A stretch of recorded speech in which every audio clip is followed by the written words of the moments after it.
Good afternoon, everyone. Today is Tuesday, March 19th, 2024. This meeting of the Lake Oswego City Council is now called to order. Ms. Linder, would you please call the roll? Mayor Buck. Here. Councilors Corrigan. Here. Wendland. Here. Burdick. Here. Mboot. Here. Raff. Here.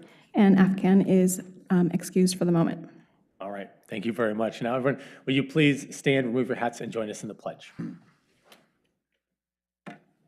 I pledge allegiance to the flag of the United States of America and to the republic for which it stands, one nation, under God, indivisible, with liberty and justice for all.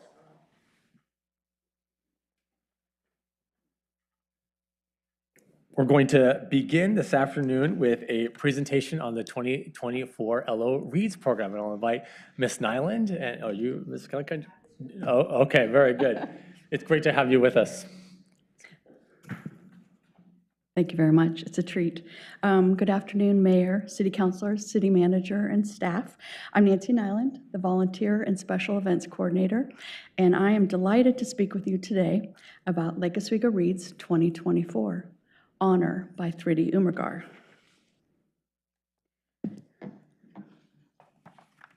We are very excited about our selection for the 18th Annual Citywide Community Reads Program. Honor is a novel that tells the story of two courageous women trying to navigate how to be true to their homelands and themselves at the same time. There are some harrowing elements to their story, which highlight the danger of extremism. Ultimately, though, it's a story of love and is beautifully written. Thanks to a very generous grant from the Friends of the Library, 1,000 copies of Honor have been distributed to library card holders. 1,000 copies. And we have a wait list. So people are very excited to read this book. They also received our events brochure and passport. We also distributed books to our assisted living communities with whom we share a partnership with our home delivery program. And this has been a real focus for the library this year on outreach. So the library went where the people were when they couldn't come to us.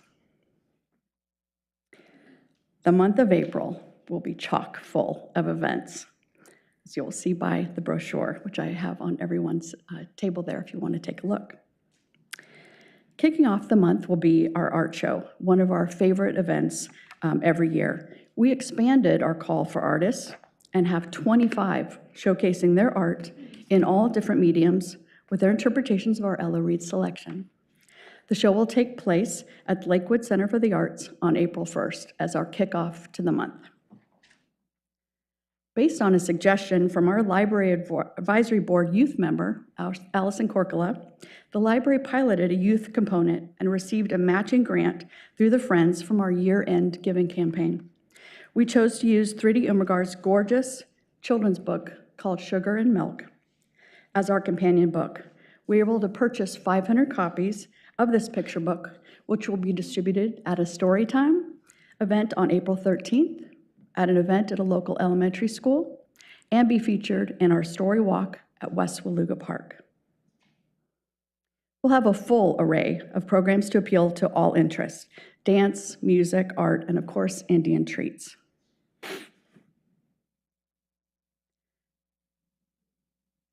And as always, we'll have many opportunities to discuss the book at the library, the Adult Community Center, the Springs, the Heritage House, where we'll hold community book discussions. So a lot of great discussion with people who've read the book, or maybe are just interested in hearing other people's views.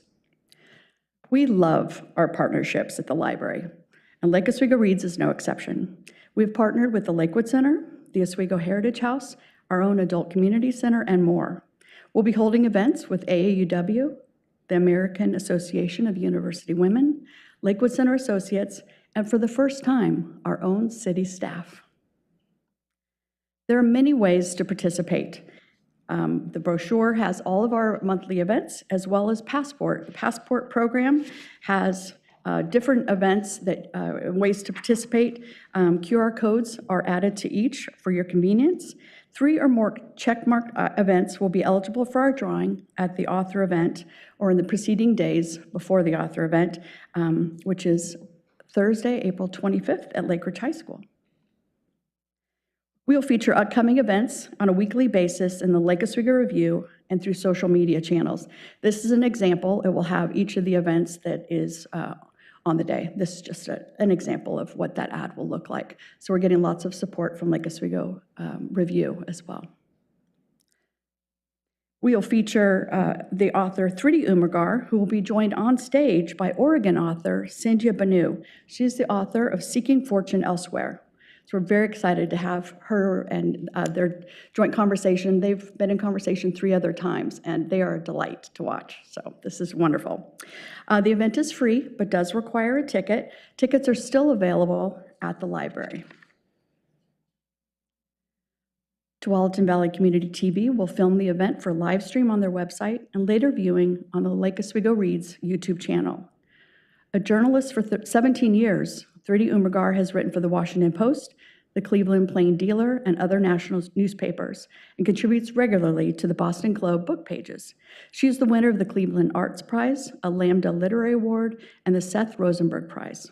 She teaches creative writing and literature at Case Western Reserve University. She is the author of The Space Between Us, Bombay Time, and the memoir First Darling of the Morning. She was also a winner of the Nieman Fellowship to Harvard University. She has a PhD in English and lives in Cleveland, Ohio. To stay informed of all events, sign up for programs, please follow us on Instagram, Facebook, YouTube, and our lakeoswegoreads.org website. Lake Oswego Reads brochures are available at the library or for print from our website. The Lake Oswego Reads 2024 program is presented by the Lake Oswego Public Library, sponsored by the Friends of the Lake Oswego Library, the Lake Oswego Review, Lake Oswego Rotary, and Lakewood Center for the Arts. We've also been really fortunate to receive contributions from local businesses and groups in Lake Oswego. We are so grateful for their continued support. Hope you're going to join us for as many of the events as you can in April. Thank you for allowing me to make this presentation on behalf of the Library Director, Melissa Kelly, library staff, and the Lake Oswego Reads Steering and Events Committee. I'm happy to answer any questions. Thank you so much, Ms. Nyland. Oh, my I pleasure. know the LO Reads has become quite the defining event for the community, and I know you personally have played a large role in its development. So on behalf of the council, thank you for all the work you do, and Director Kelly, you and your team, and friends of the LO Public Library as well. You're all doing such great work together and really have expanded this program to encapsulate so many facets of the community. It's fantastic, and the programming around it is very exciting. Thank you very, very much. I'm a small part in a big operation, and I'm very, very fortunate to have the city's support, friends, and of course, my library staff. So thank you, and thank you for your time today. Thank you very much for coming to present to us. We really appreciate having you here. My pleasure. Thanks, Ms. Nyland.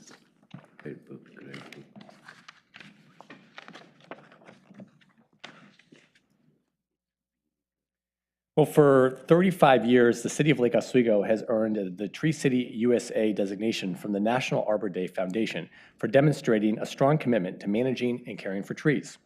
Arbor Day is America's national tree holiday, observed on the last Friday of April to celebrate the role of trees in our lives and to promote tree planting and care. Governor Tina Kotek has proclaimed the entire month of April as Oregon Arbor Month, and so will Lake Oswego. This year, the city is celebrating Bee City USA with many Arbor Month events and activities celebrating both trees and pollinators.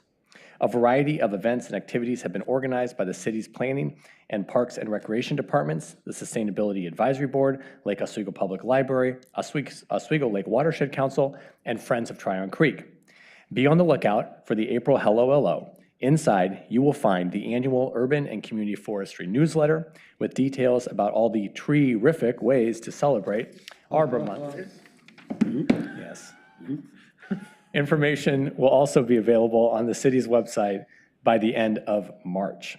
A few highlights to look forward to include a free Tree for Pollinators workshop at Iron Mountain Park, a Trees and Bees and Other Pollinators 2 themed art contest for K through 5th grade LO students, an Oregon White Oak tree planting party at Woodmont Park supported by grant funding for Oregon Community Trees, a heritage tree celebration outside the public library, a nature scavenger hunt at Free Ponds Park, stewardship work parties, and so much more. It's fantastic. We invite everyone to participate in Arbor Month in April. Okay. Now is the time on the agenda for public comment. The purpose of public comment is to allow community members to present information or raise an issue regarding items not on the agenda or regarding agenda items that do not include a public hearing. There's a time limit of 3 minutes per individual. Public comment will not exceed 30 minutes in total. If you're unable to attend the meeting and prefer to provide public comment in writing, we always welcome that via phone or electronically. All right, we're going to start this evening with Diane Cassidy. Please come on forward.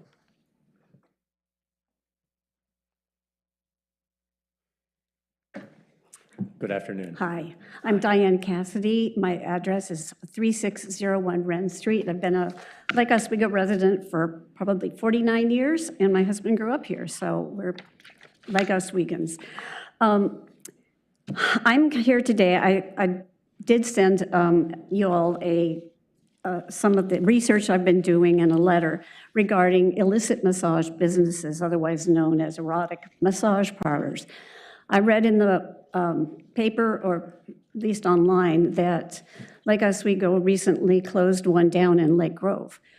And that piqued my interest in the subject because I own an office complex and I too have an erotic massage parlor on my premises.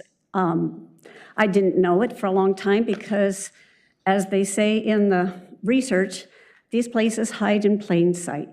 They disguise themselves to look like regular massage parlors, massage establishments, and they are anything but.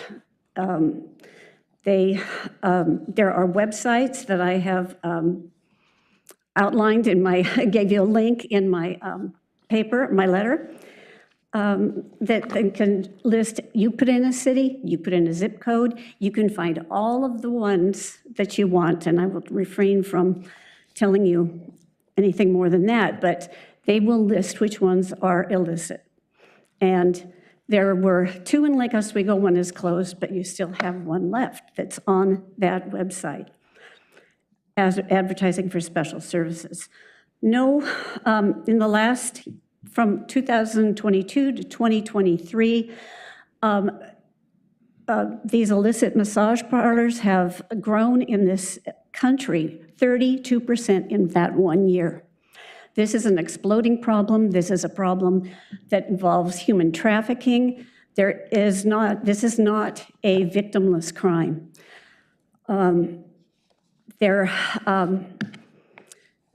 But a lot of cities have trouble actually dealing with the problem because they have to use other agencies, they have to do stings, they have to prove the criminality that's going on there. What I have outlined for you is a list of things that can be done within your city code for business licensing that will give you a way to prevent these things from happening. The state requires every massage therapist and the facility itself to be licensed. And most of these places are not. I could go into it, I'm not going to, but there's just a practice. There's a way they run their businesses. They get them set up legally, they have a state registration, they get a city business license, and they rent someplace and they go to town, and all looks legitimate until a year later it all falls apart, and this is part of their churn, their plan. But they never go away unless they're dealt with. If the city can have some very strong codes that require, before they can set up, get a business license, that they have those state licensing, and that they follow some other kind of criteria that is common for illicit massage businesses, this could prevent, and it could give you the tools to go in and do inspections and close these places down without the kind of time-consuming policing that it takes right now. Well, thank you very much, Ms. Cassidy. We appreciate you bringing this forward. This has been top of mind for us. We've been having internal discussions, so we really appreciate you bringing I the do ideas. hope you got this. There's resources on it. Thank you. And a city toolkit for codes. So You emailed it to us? I did to council distribution. Okay. I sent it yesterday. Thank you very much. Okay. We appreciate you bringing it forward. Thank you. Yes. Cheryl Yoshida.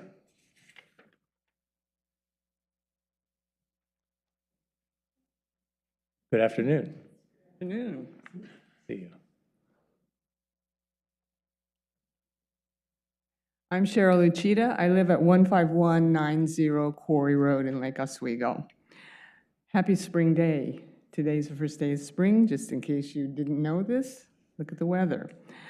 I'm going to speak briefly on what I believe is the true meaning of civic engagement and ask whether this has changed in Lake Oswego.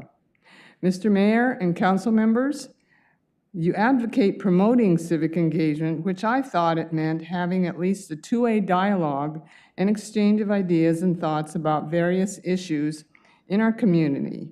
And most often, these thoughts and ideas directly affect neighborhoods. Civic engagement in my neighborhood, Waluga, for me, included serving as a representative on the original Lake Grove Village Center plan, the urban renewal plan for Lake Grove Village Center, the Lake Grove Village Center parking management plan, as well as the Boones Ferry Improvement Plan, Part 1. Civic engagement for me also includes staying involved with our neighborhood in many other meaningful ways. Waluga has witnessed and experienced many development changes in our relatively small neighborhood association. For the most part, we were included in the engagement of these developments, mostly by code. However, we saw the roundabout at Carmen Drive, Quarry Road, and Meadows Road be developed, Cruz Village on the corner of Cruz Way and Carmen Drive, Oak Ridge Park, low-income senior apartment building on Oak Ridge Road, the Lake Oswego Animal Care Hospital on Douglas Way, the purchase of the Safeco property, the renaming of the West End building, or the Web, and then the ultimate sale of this property to Yakima Products, the Springs Living at Lake Oswego Senior Retirement Facility, and most recently, the Mercado Grove. But despite all of these changes, the importance of including our neighborhood input or civic engagement is absolutely essential as you move forward in your 2024 Goal 5 Initiative 2 work plan. We don't want to be eventually included when all of the dialogue is completed and final decisions are made.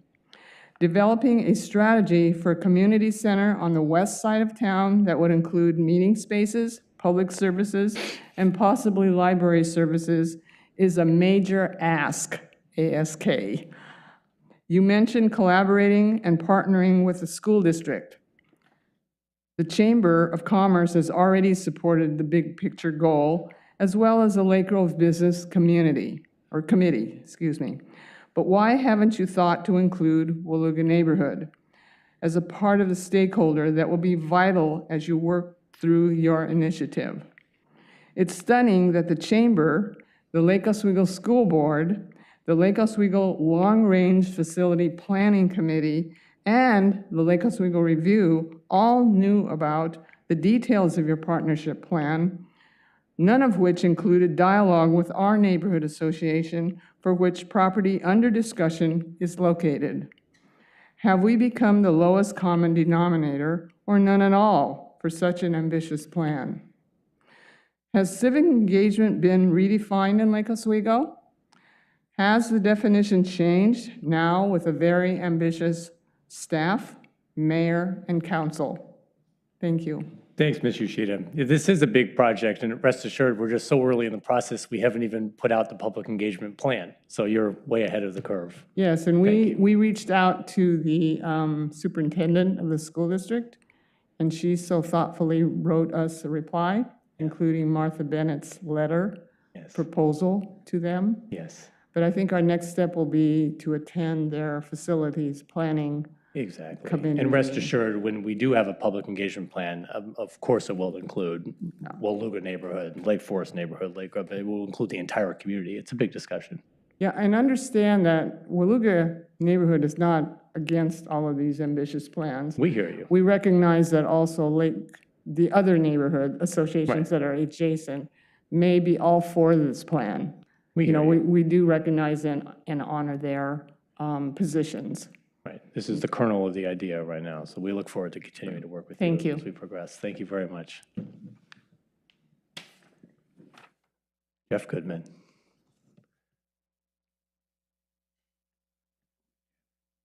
Hey, good to see you. Always good to have a past counselor with us. It's a surprise. Did that go through security? Did he go through security? And how did he get through security?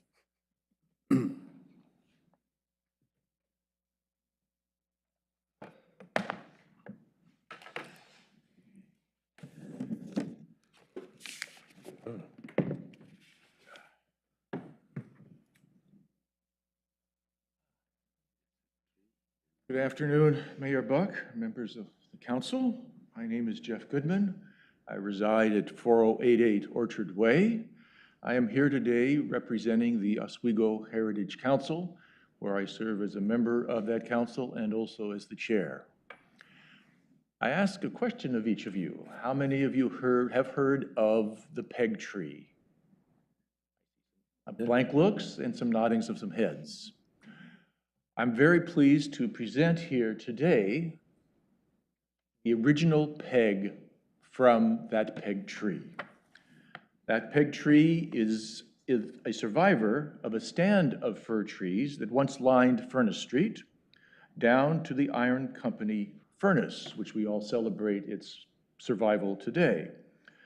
That magnificent row of trees provided a natural park, but was mostly cut down by order of the county road supervisor, Clackamas County does it again, in the late 1800s. But the peg tree provided a gathering place for the residents of our city, which at that time was known as Oswego. Hanging a lantern from a wooden peg, which is now on display here, community members set up benches and conducted city business, as well as other community business, under the light of the tree held up by this peg. The fellow by the name of Adam Randolph Shipley, whose descendants were living in this city as recently as a few years ago, he provided religious instruction at that site from 1852 onwards. The Oswego Grange number 175 was rebuilt there in 1890, serving as a school during the week, a meeting place on Saturdays, and a Methodist church on Sundays. Talk about multi-use. The peg tree has seen generations of Oswego history and remains growing today at the location where the peg apartments are. I hope that you have a chance to go by and see it. And as I said, this is the original the original peg that came from that tree, which held up the lantern, which provided a spot for community gatherings. We'd like to thank Nancy Tung for her huge effort in helping to get the peg to the Oswego Heritage Council, where it is now prominently on display. And I've passed out to you a membership opportunity so that each of you can become a part of the Oswego Heritage Council. I've also passed out the card for Mark Brown. He is a member of our council. He is also our resident archivist. He would love for you to reach out to him so he can get your stories about your participation in the city of Lake Oswego, where Oswego Heritage Council's motto is preserving our past and enriching our future. Thank you for the opportunity to present to you today the Oswego peg from the peg tree that was the original part of the beginning of our wonderful city we have today. Mr. Goodman, what is the piece on top of the? Yeah, that's what. It's a portion of one of the branches on the Oh. tree that has the inscription on it. The top is the peg. What is a peg? Oh, the peg is right here. That's the peg. I'm sorry, the peg tree, and this was a That was portion the- of one of the branches. The peg To, was pounded- Wow. This peg was pounded Yeah, into yeah. the side of the tree, and a lantern was then hung from it. Oh. Yeah. I thought we weren't allowed to hang things from trees. Yeah, I don't know. Possibly a fire hazard. Fire yes. hazard, yeah. And we appreciate this offer for an honorary membership at the Oswego Heritage Council. Thank you very much. I don't believe I mentioned the word honorary. Oh, I thought I heard that. Thank you, Mr. Goodman. We really appreciate you being here. Thank you for coming to I share this. hope you'll have the opportunity to come by and visit the Oswego Heritage Council and Museum. Absolutely. Thank you so much. Thank you. Good work to the council. That's great. Oh, that's, Very cool. Yes, that was the last Yes, peg I ever see, put in a that's it. tree. Okay. Okay. Is there anyone else here who would like to provide public comment? Okay. Okay, we are now going to move on to the consent agenda, which tonight includes item 6.1. This is approving the 2024 City Council Goals and Initiatives Work Plans. Item 6.2, approving the appointments of Expedited Land Division and Middle Housing Land Division referees. Item 6.3, authorizing the city manager to execute a contract for custodian services with Diversified Abilities. And 6.4, Work Order 323, awarding a public improvement contract for the construction of the Daniel Way Channel Stabilization Project. Is there a motion to adopt the consent agenda? move to adopt the consent agenda? All right, all those in favor say aye. Aye. Aye. Any opposed? Okay, motion passes 6-0.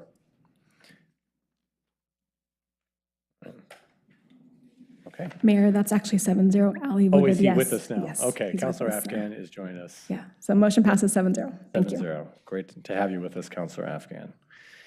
Okay, we are now going to move to item 8.1. This is consideration of public hearing on Ordinance 2938. This is an ordinance amending LOC Chapter 50, the Community Development Code, for purposes of clarifying and updating various provisions and adopting findings. We will start with a review of the hearing procedures by Attorney Osnak.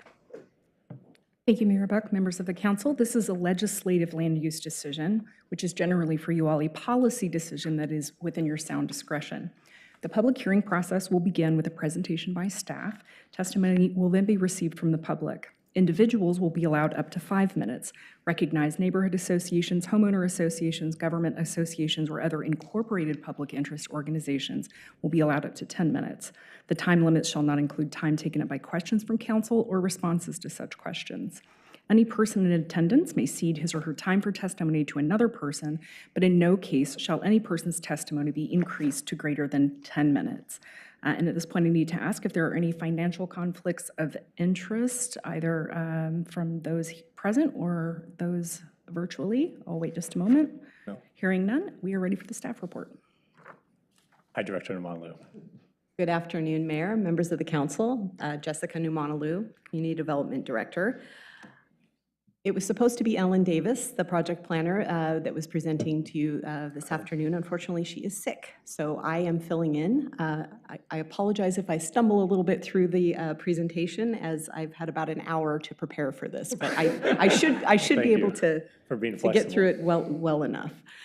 So the item before you tonight, or this afternoon, is a public hearing on the annual code amendments. And as you all, I'm sure, are aware, every year, the planning department conducts annual code amendments, and these are typically housekeeping type amendments of our community development code. And we address things like any sort of issues that have come up that staff have identified over the past year, some inconsistencies where we need to clarify language, correct errors.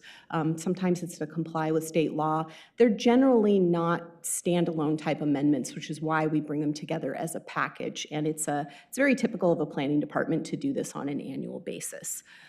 So this year for our code amendments, the strategy was to keep it pretty light and also really focus more on maintenance type amendments. And that was for a couple of reasons. Number one, we had some staffing turnover and so had some work capacity issues the past year. But also we are working on our housing production strategies, as you know. And one of the things we wanted to be sure of is that we didn't get ahead of those housing production strategies. We didn't inadvertently introduce code amendments that might affect or provide barriers to housing or increase, the cost or the time it takes to do housing. So that's why we really wanted to focus on very light policy amendments and maintenance type amendments.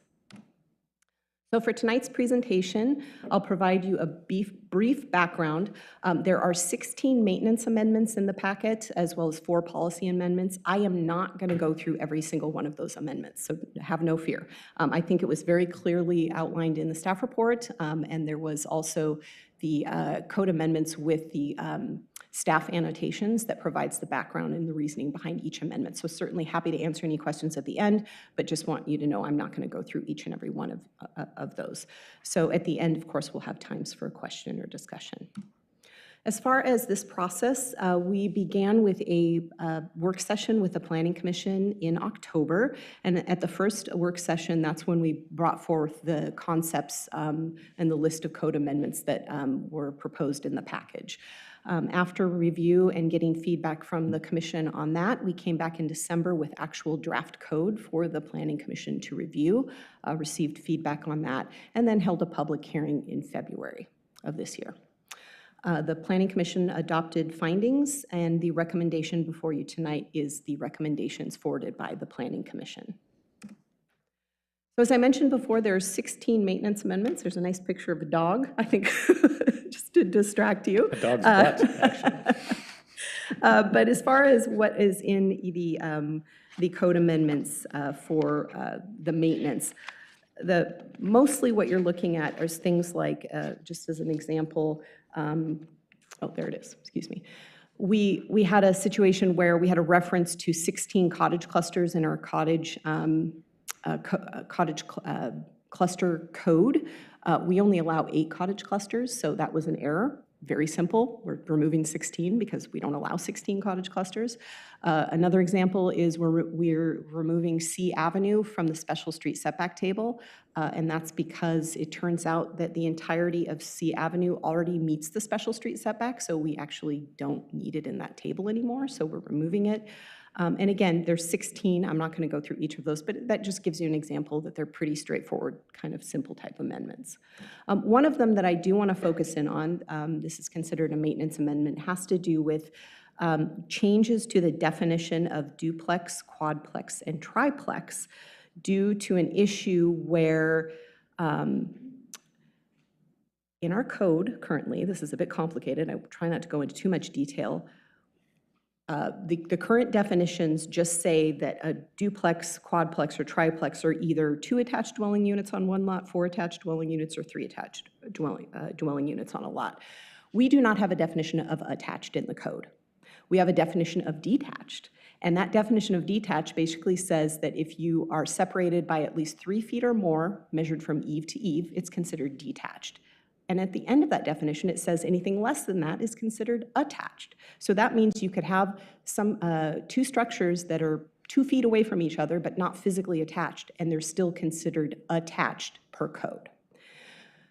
During the middle housing code amendments, when we adopted these, I don't think it was clear that that definition of detached allowed plexes potentially to be detached by up to 2 feet.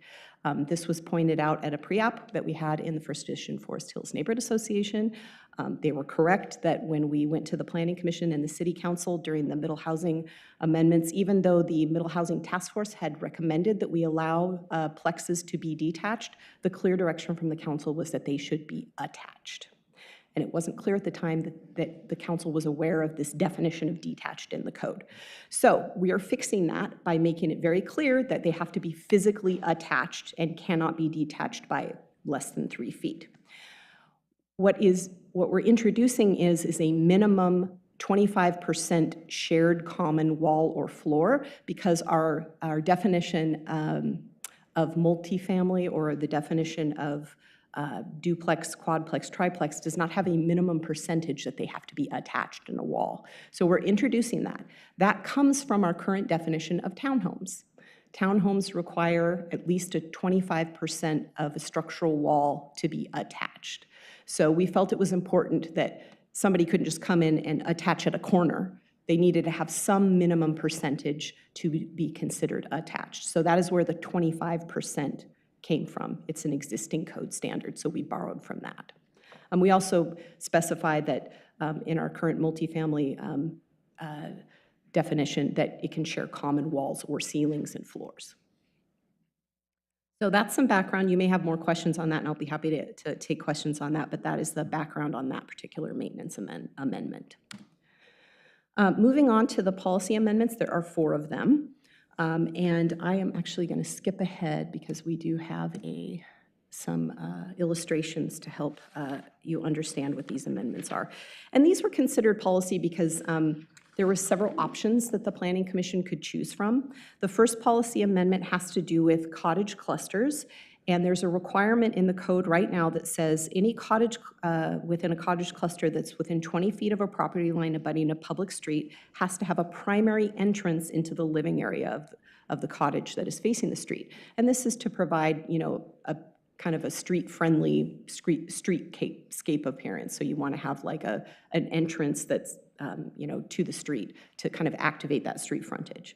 The problem with this is that we didn't think of at the time is that we have these areas of the cities that have these either unopened or unimproved rights of way. And there's an example up here in this picture. This is a potential cottage cluster site, and you can see it's on two sides there are unopened right-of-way. And an unopened right-of-way basically means that it hasn't been opened for pedestrian or vehicle purposes. So there's no pathway, there's no road, it's just basically kept natural. We have actually a decent amount of these in the city, and they're typically not open because there are topographical constraints, or there's sensitive lands, or other issues where it's very unlikely that they are going to be opened. But we keep them because there could be utilities running through those, or there's various reasons why we still hang on to these rights of ways. An unimproved right-of-way is one where there might be like an informal trail through it, or there might even be a dirt road, but there is no formal paved pedestrian or vehicle surfaces. In both of those cases, it doesn't make a lot of sense to require the pedestrian, or not pedestrian, sorry, the entryway facing them, because they're not true opened street frontages. So the recommendation that the Planning Commission forwarded is that we exempt cottages from this standard if it's facing an unimproved or unopened right-of-way. The next one has to do with our garage appearance standards, which applies to pretty much every lower medium density zone in the city. And there are many garage appearance and location standards, actually, or there's several. This is just one of them, and it doesn't affect any of the other garage appearance and location standards. But what the standard currently says today is that when you have two garage openings, and you are proposing a third, the third garage opening has to be stepped back from the first two by a minimum of 2 feet. And this is an appearance standard. It's to break up so you don't have this big uninterrupted, huge garage facade. So this example that you see in the picture here is compliant with the current code, which says that from the first two, you have to step back the third. Well, we got a lot of feedback from builders because they're saying, well, they tried to have the third garage opening go in front instead of back. And we read the code and we says, well, it does say step back. And it is clear and objective. We can't interpret it any other way. But at the same time, staff felt like, what difference does it make if it's stepped forward or stepped back? So as an example, here are 3 illustrations that show the third bay that steps forward by 2 feet. We believe that it's still achieving the same objective. It's still offsetting the garage. It's providing a breaking of the garage, and it complies with all other of our garage appearance and location requirements. So staff had recommended that we allow, instead of requiring it step back, we just say it should be offset by 2 feet. So it doesn't matter if it's forward or backwards. And the Planning Commission did forward that as a recommendation to change that to offset, which would allow either option. The third policy amendment has to do with our fence standard. And our current fence standard has an exemption that allows fences that are 80% open, that are not located in a front yard, and which enclose part or all of a tennis court, swimming pool, playing field, park, recreational facility, or public or semi-public utility structure. It exempts it from the height requirements. So this would be things like tennis, fences around tennis courts, fences in this case that you see here around a backstop. But the problem is our code does require that any fence over 6 feet tall be screened by an evergreen hedge. Well, obviously it doesn't make a lot of sense to put a hedge around a tennis court when the spectators are on the outside trying to see the tennis game being played, or even a backstop. So the proposal is to put in an exemption that would exempt them from having that, for these types of fencing to be exempted from that screening requirement. It would also add courtyards or play areas for daycares and educational institutions to qualify for that height exemption too, because these facilities very typically have these types of structures too, and there's no reason why they shouldn't be included. And again, we'd want them to be exempted from the hedge because usually when you put fences around play areas, you want to be able to observe the children, and putting a fence there would be at cross purposes with that. So the Planning Commission did forward that recommendation as well. And then finally, I don't have an illustration for this, but there was a proposal to change our minor variance classification to allow a minor variance to fence screening and materials standards. Because right now, the only minor variances that are allowed to fences are to height. And it allows it actually both to fences and retaining walls.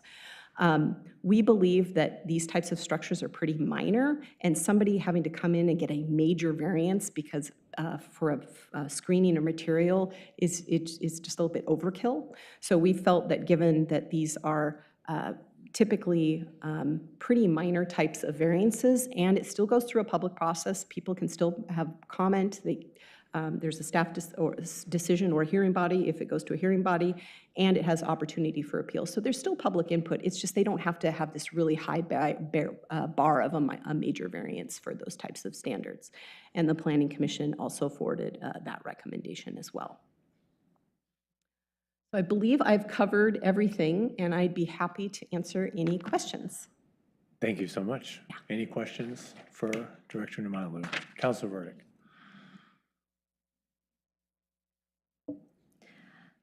Thank you. I just had a question regarding the historic preservation change with accessory. And the wording to me is a little bit, it could be more straightforward.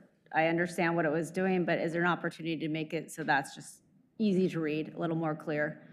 Yeah. Go ahead. You're done, okay. So for the amendment that Council Verdict is referring to is a provision that we're adding to the code that would clarify that alteration to an historic resource also includes the construction of an accessory structure. We did some pretty significant code amendments a few years back to our historic code, and it used to be much clearer which category an accessory structure fell into, but somehow that kind of got lost in the mix when that code was redone. So this just kind of makes it crystal clear that when you construct an accessory structure to an historical structure, that it is considered a minor alteration. And what she points out is that the way that the definition of minor alteration is in the code right now, we aren't really proposing any changes to it other than just clarifying that it applies to accessory structures, but she did note that it is sort of confusing when you read it. And because it's kind of set up in sort of the negative. So it says a minor alteration is not, and then it lists the things that are the threshold. So it's not a change in height to the dwelling. It's not, I can't remember them all, but there's a list in that. And the way that it's set up is we have a definition of what alteration is with regards to the historic code, then we have a definition of minor alteration, and then the definition of major alteration says if it doesn't qualify as a minor alteration, it's a major alteration. So I think it would be clearer, and you did let me know about this ahead of time, I appreciate that, that we could add some clarifying language that if something qualifies as if something doesn't qualify as a minor alteration, then it would be a major alteration. That might make it clearer, and that seemed to address your concerns. If that is something the council wants staff to do, we could certainly bring that forward with the findings. Please. Okay. Thank you, Councilor Verdict. Councilor Winland. I won't ask hard questions. These are pretty easy ones. Could you tell me why cottage clusters are exempt from impervious surfaces? It seems like there's lots of language there. That was the state, when we got the state model code, that was a requirement. We could not apply that standard, so we just aren't allowed to. So they basically can cover an entire lot, essentially? Well, I mean, I think there's a code that they have to follow, but they don't have to follow our normal impervious surface codes. That's right, and no, they couldn't, there are other standards they have to comply with for cottage cluster, but in terms of impervious area, we can't impose that. Okay, Well, that's too bad.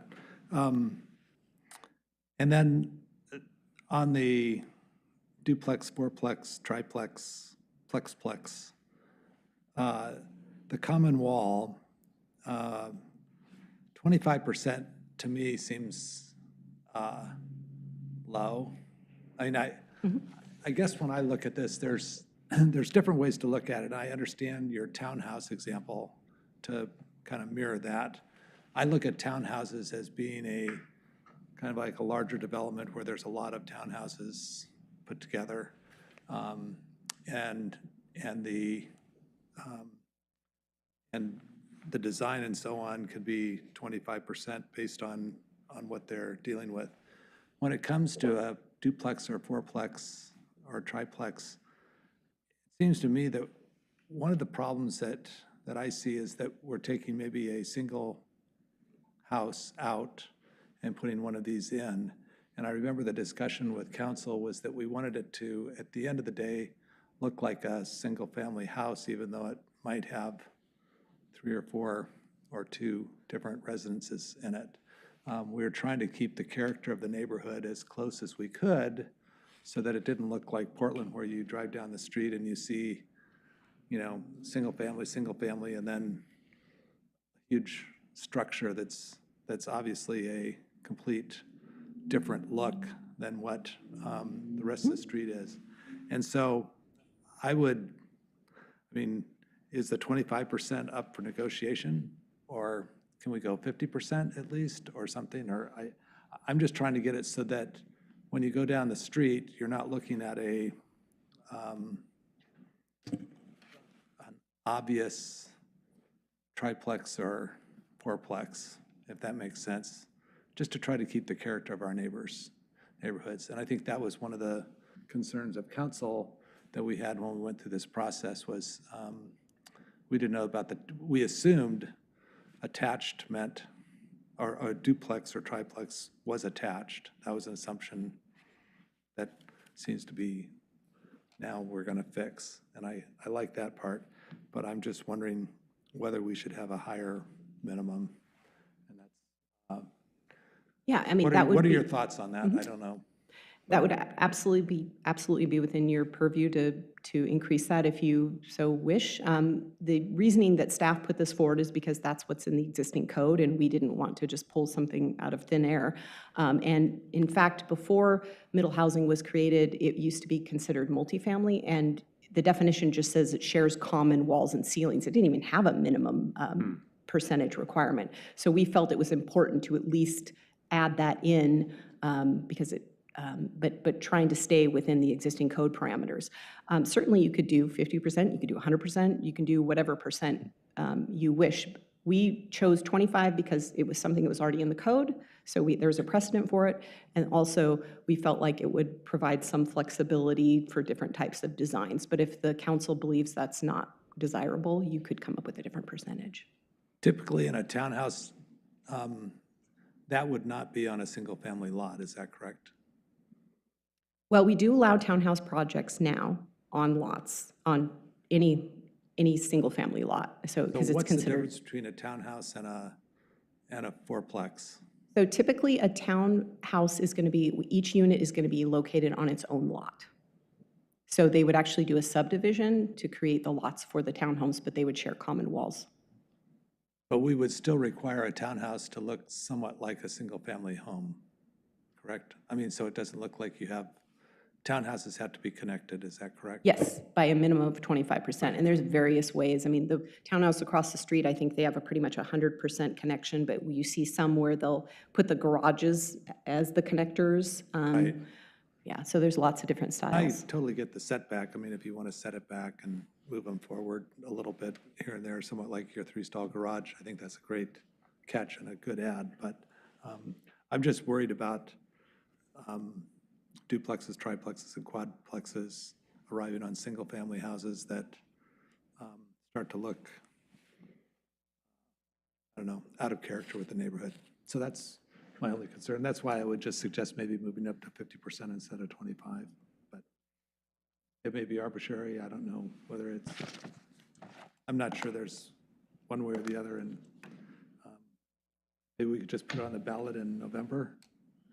Oh, no, just kidding. Why did, you had that drawing of that one, it looked like a corner lot or something that, I don't know if that was any particular project, but I could see how that, there was the gap and it seemed like you sandwich them together, problem solved, meet the code, but how like that lot looked like it might be impossible for them to form 100% just given the shape of the lot. Oh, yeah, I don't think 100%, because then you're in a box, and that doesn't Yeah. look right. I'm always more for more flexibility, better design when you get, if we box them in too much, then it's gonna Right. get a worse looking thing. So anyway, I don't, Yeah. food for thought. Thank you, Councilor Corrigan. Yeah, I understand how confusing this is. I just understand, I'm confused. So the question about the 25%, so the fact that a dwelling is attached by not being detached to me is really looking at the whole thing inside out and upside down. And the thing that I really don't like about some of the things that I've seen are these houses that are attached, but they're only considered attached, but they're only 2 feet apart, like the townhouses. So the problem I see with that is that's not sustainable. That's a waste of energy. They don't have common walls to share energy. It's a waste of land. We have, maybe in one of these designs I saw there was 12 or at least feet of land stuck between these houses that could be on the outside that people could enjoy. The property can't be maintained in between. So I just think that's so messy to look at it that way. So I like the idea that we're going to say attached is attached. So I looked around at other communities and I looked at the code that Bend is using, and they are using 25%. But what they do is they define where the shared or attached wall must be. And they say it must be on the wall of an enclosed interior space of a dwelling unit and may include the walls of attached garages, does not include porches, patios, steps, or stoops. So they're more specific about where it has to be. So I just have a picture of it's really kind of a clustered triplex that would look like a house, like John is describing, Councilor Wendland, that would really probably carry the character of a neighborhood. So I'm just wondering if we've looked around to see how other people have solved the problem, and if this is a possible way to, just by redefining where the attached part must be, or be more specific about it, is it possible we could get what we're going for? Yeah, I don't have that information unfortunately available, and I know that you contacted me ahead of time or earlier today. When I found out I had to fill in, that took up. Yeah, I know, it's so unfair. I'm so sorry I sorry. wasn't able to look into that. I will say that we do specify the common wall shall consist of a structural wall. So we do specify that in the definition, so you couldn't attach it by a porch. So that would kind of quell that issue. But certainly if you wanted us to look into this further and you felt like we needed more specific language, we could do that. But I don't have it off the top of my head, that information. Thank you. Good questions. Councilor Wendland? Just to follow up with that, I think what we're trying to do is to make sure that it looks, that we still maintain whatever language we put in there, that we can still try to maintain the look of the neighborhood so that it's not an outlier. So if that Well, makes I sense. think reading through the planning commission minutes, I think that's exactly what they had in mind when they approved these changes. So that was reassuring to me that they kind of looked at it through that lens Right, when they I did just want to the make, work. like any code, the reason why we're doing this whole thing is because we wrote it in the first place, we thought correctly, and then we find that we have changes that we make every year. Yes. And it's always at least 100 pages long. So we do a good job of looking at. So I think it's, what is it, measure twice, cut once, I think is all that I'm saying on this. So. Yeah. I had a question on a different topic on the change to the testimony deadline for closed city council record appeals, moving that to the 2 days, Friday, great, I will, if we're on a Tuesday meeting, I guess that would be for Friday at noon. I was wondering, do we have any provision on when the council then gets that information? Because that's what I've run up against, is sometimes we're getting it like at the time of the meeting. And it's great that then it's been vetted, but it's not so helpful if we don't have it to review. Well, my understanding, I believe that do you give them the materials before noon on the day of the hearing? Is that typically the practice? I mean, that's not codified, so that's just our internal practice. So And maybe this will help moving it back a little bit, because up until this point, we've been getting it, I think the noon was the deadline, right, for people to submit. And so then if someone submitted right at noon, yeah, then we weren't getting it until the meeting, so hopefully that will, Right. I guess that will solve the whole problem. So we Okay, could change our internal practice, but that wouldn't be anything we need to have But that's a kind of code the amendment. internal goal, noon the day of. Okay, that's good. Okay.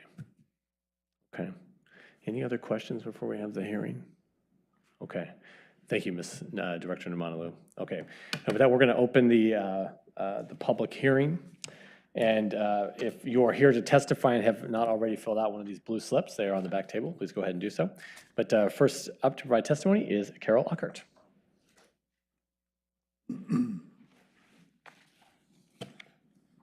Hi, Ms. Uckert. And you're speaking on behalf of the NCC. Yes.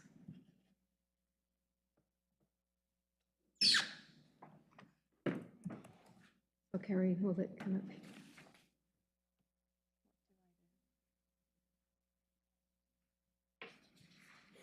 Of course.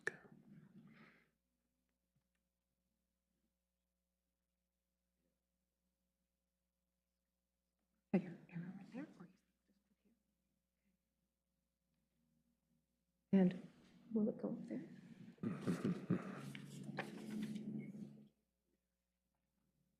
Okay. Hello, I'm Carol Ockert, representing the Neighborhood Chairs Committee, and quoting from the city website. Neighborhood associations are an officially recognized channel for citizen participation in land use planning in Lake Oswego. You can see on this side neighborhood associations that participate in the NCC. Neighborhood associations actively participated in the middle housing process. We appreciate that you, our City Council, adopted code that will bring needed middle housing while it maintains livability and neighborhood character. Across the neighborhoods, the first applications are coming in. We are here today looking at code so that we build good middle housing projects. That is the community commitment we are all participating in. Here are examples of middle housing already in Lake Oswego. It is clearly attached. You can see they all have common walls or share common floor ceilings. The City Council decided duplexes, triplexes, and quadplexes should all be attached and directed staff to write code to make it so. So, when I received a plan showing 4 units on a lot that were clearly not attached, I reached out to staff.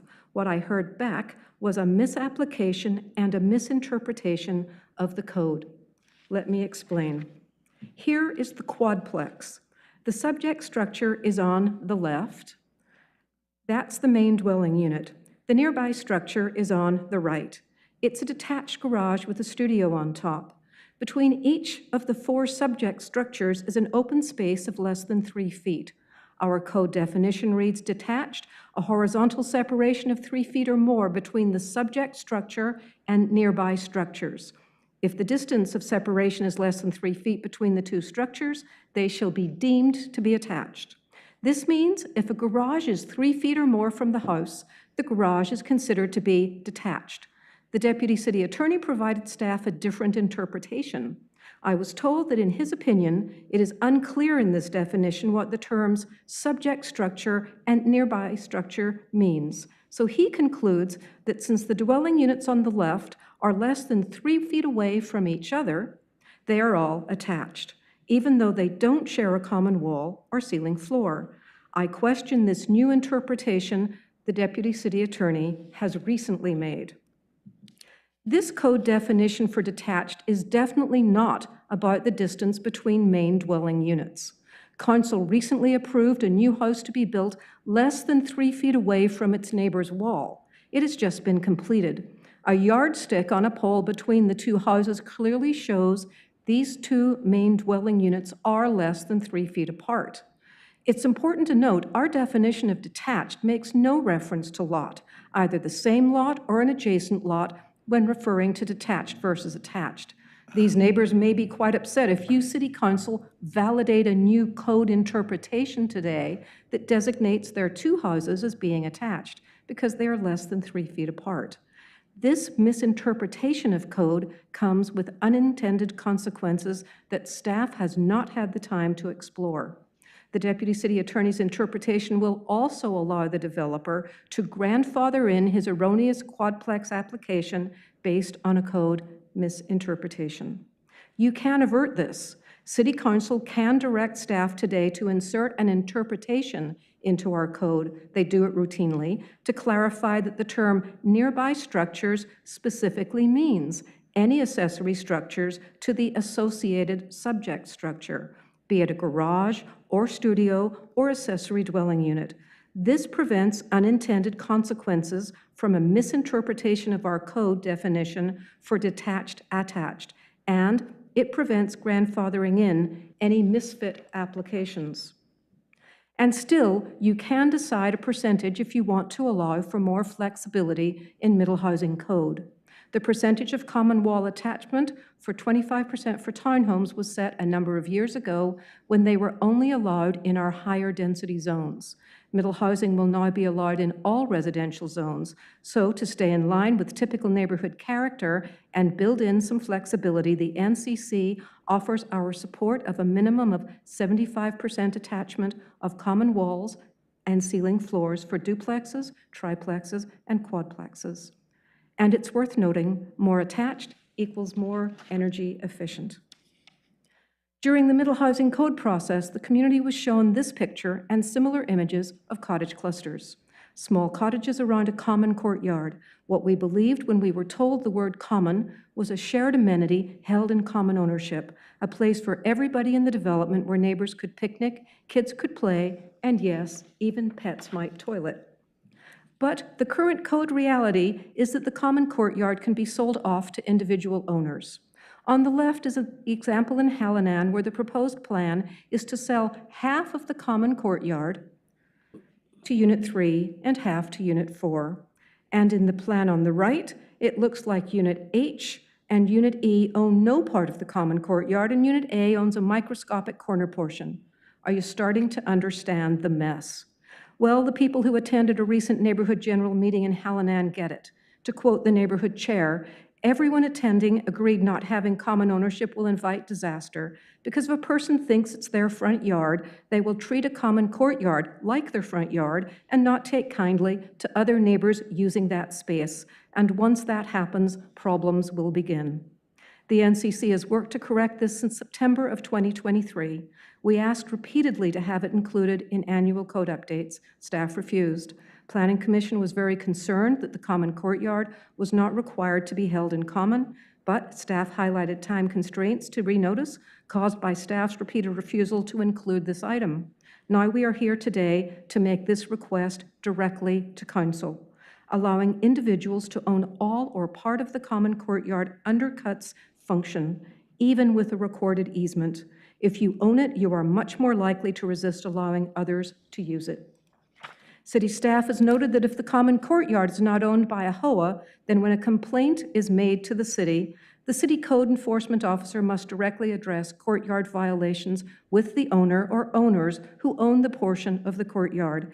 If there is a HOA in place, then the city's code enforcement officer's first contact will likely be to HOA officers requesting their assistance to resolve the violation with the resident. We want cottage clusters to work well. The common courtyard concept is central to the function of these dense projects. Staff has found it is legal to require the common courtyard be held in a common ownership tract, just like the project parking lot in the Hallinan development. The NCC requests that you require the common courtyard be held in a joint ownership tract, including everyone in the development equally. In summary, from the Neighborhood Chairs Committee, keep code clear. Attached middle housing means shared common wall or ceiling floor. Clarify the code definition for detached. Nearby structures means garages and other accessory structures associated with the main dwelling unit.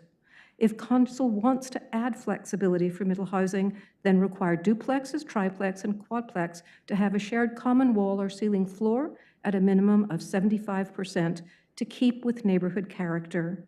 Direct code to hold the common courtyard in equal common ownership between all units of a cottage cluster. Thank you so much. Thank you, Ms. Sockert. Can I ask you a question?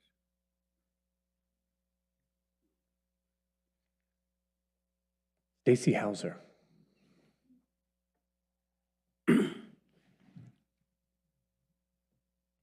Good afternoon. Hi there. I apologize.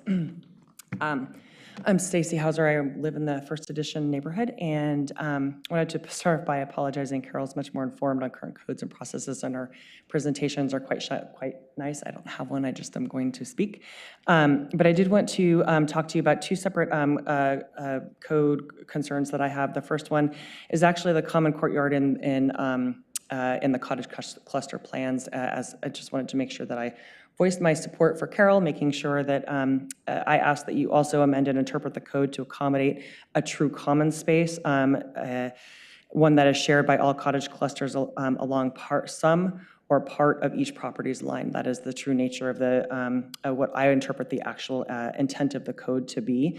I do also want to make sure that we keep consistent with our current neighborhood, the current neighborhood's look, feel, and sense of shared community. So I would reiterate what Carol had mentioned earlier. That's my first request. The second one is actually oddly clarifying when two codes are potentially conflicting. I'm actually living across the street from a new cottage cluster that is being built, and it appears that I would like for the City Council to clarify that cottage cluster plans must satisfy cottage cluster codes that are existent in the cottage cluster code section, in addition to existing fire street codes, and that those codes must be applied considering existing property lines, not ones that will be in effect potentially in 20 years. I'm most concerned about some sort of a clawback property line where if you significantly rebuild your home, with the plan is to kind of widen the street and to take that space from the actual homeowner. From what I can tell, I couldn't interpret the existing codes to say that that the fire codes must take the current property lines into account. If you look at the maps that have been put forth for the 233 E Avenue cottage cluster, it appears that the street will still not be wide enough to accommodate current fire truck width or car width, coinciding with potential street parking that's in that space. So I'm a bit worried that we aren't clear enough that we just need to make sure that the cottage cluster codes need to be satisfied in addition to fire street codes as well. I'm worried that those two things are going to conflict. That's it. That's all I wanted to say. Okay, thank you very much. Any questions? No, thank you. Okay, thanks. Is there anyone else here who'd like to testify? Okay, we're gonna close the public hearing then. Would anyone like to make a motion for us to entertain as we discuss?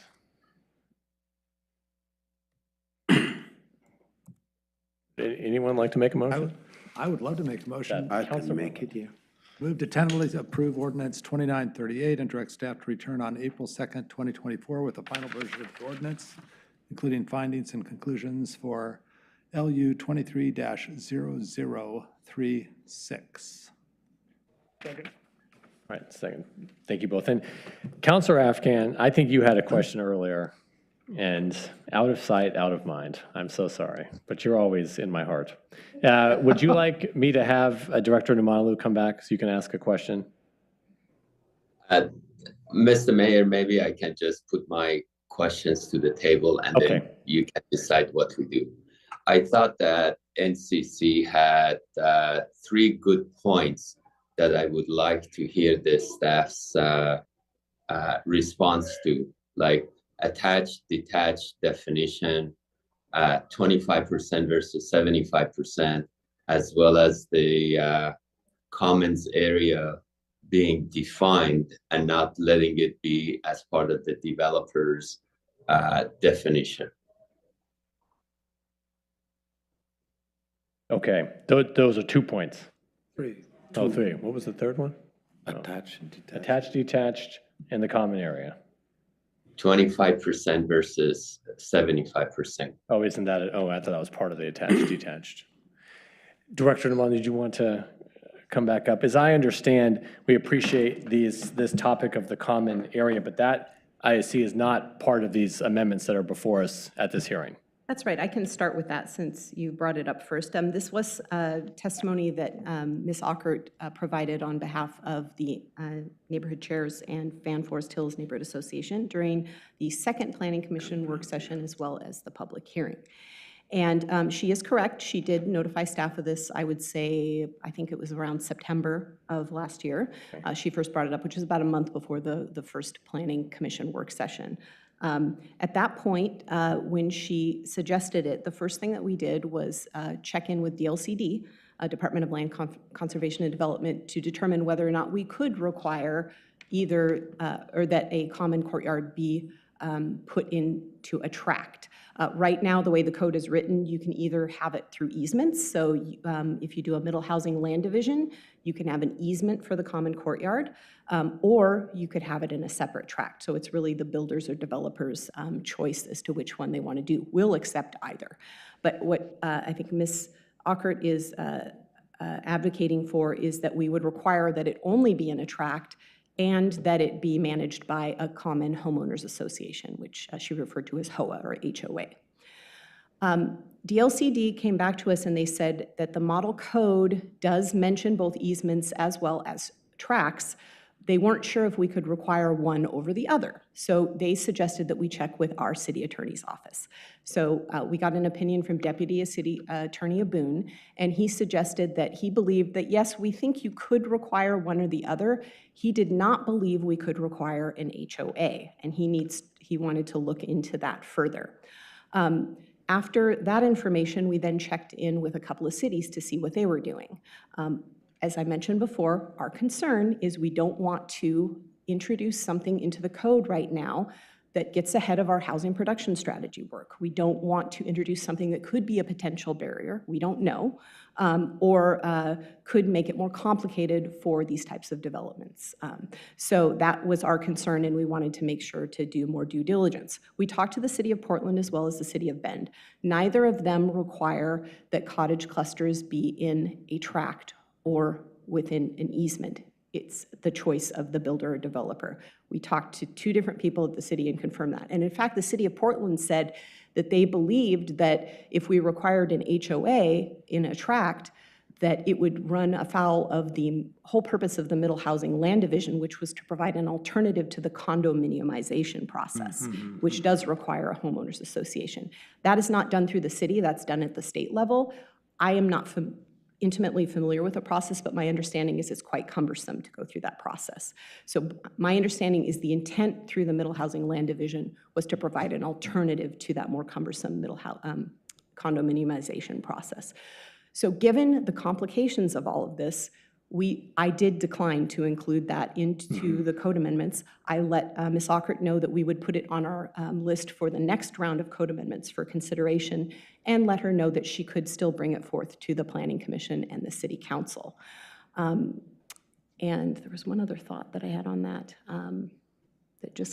The other consideration is that under our current code, whether it's with a tract or with an easement, we can still require, as conditions of approval of a middle housing land division, that they do not allow encroachments into that common area, and that the common area has to be available to all of the cottage cluster owners, regardless of whether they have actual frontage on the common area. So we can easily put that in regardless of whether it's a tract or whether it's an easement, and it's enforceable. So at the same time, staff believes we already have those mechanisms in place to assure, to address those concerns. So we did not feel that this was an urgent issue that we needed to then add to the code amendments. I see. So that is why staff did not add it to, but certainly the council has the purview to do that if you so wish. Right. Well, I see. It's good. It seems like a good concern to address, and maybe even looking to other jurisdictions where they have cottage clusters and seeing if this is like a real concern that's actually played out in real life. Or I mean, even we have people encroaching on our parks properties, and that's not even, I mean.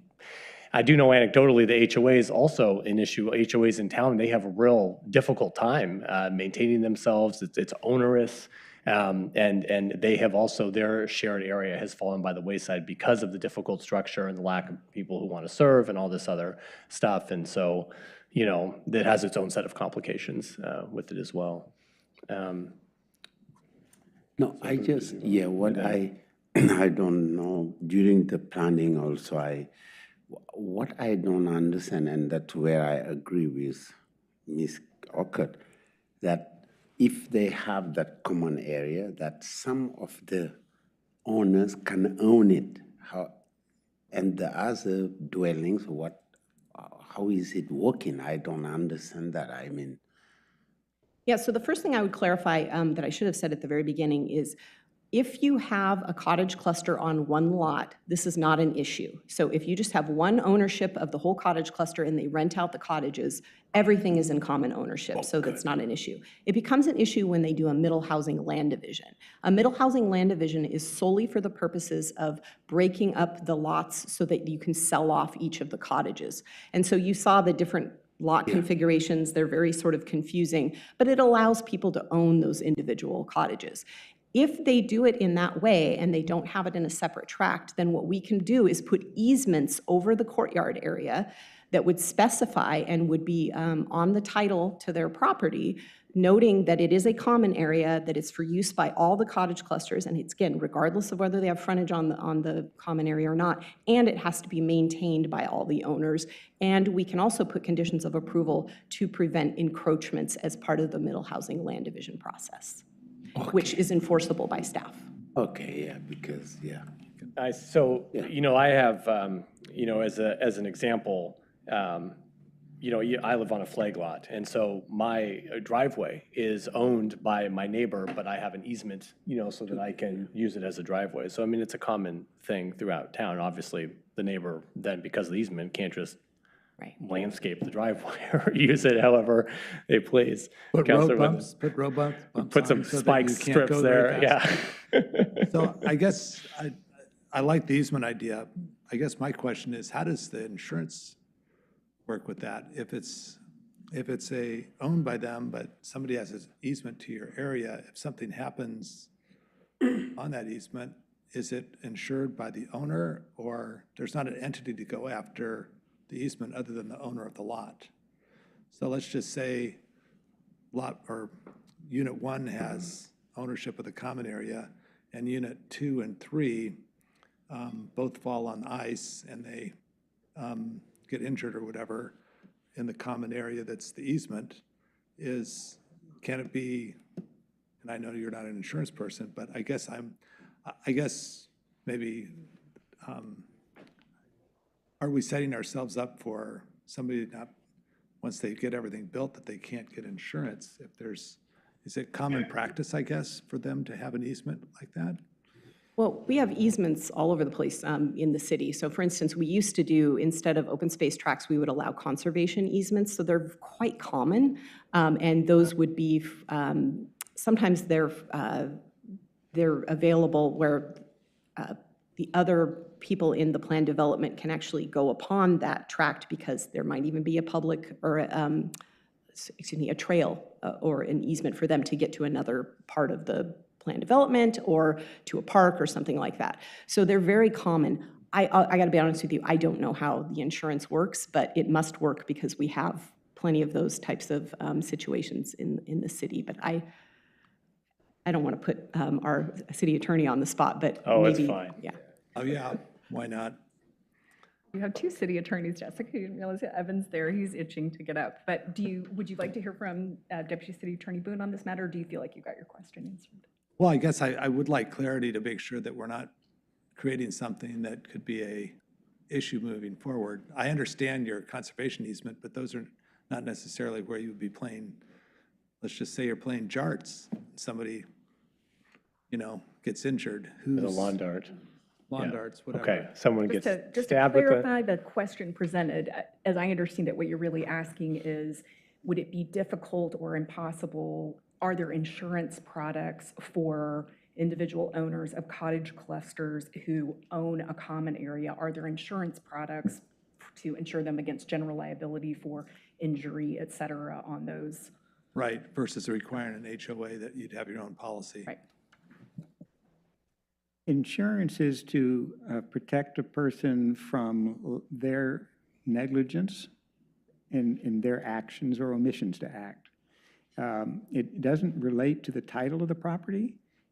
Title frequently is used as sort of a placeholder as to who has an obligation to act upon property in order to manage it. But when we're dealing with easements where a property owner has an obligation to maintain the easement area as a common property, as well as the benefit of that right, but they also have the obligation to maintain it. A non-exclusive, mutual obligation to maintain it, then if the property owners don't maintain it as a collective association, then they would each have their own individual liability for that.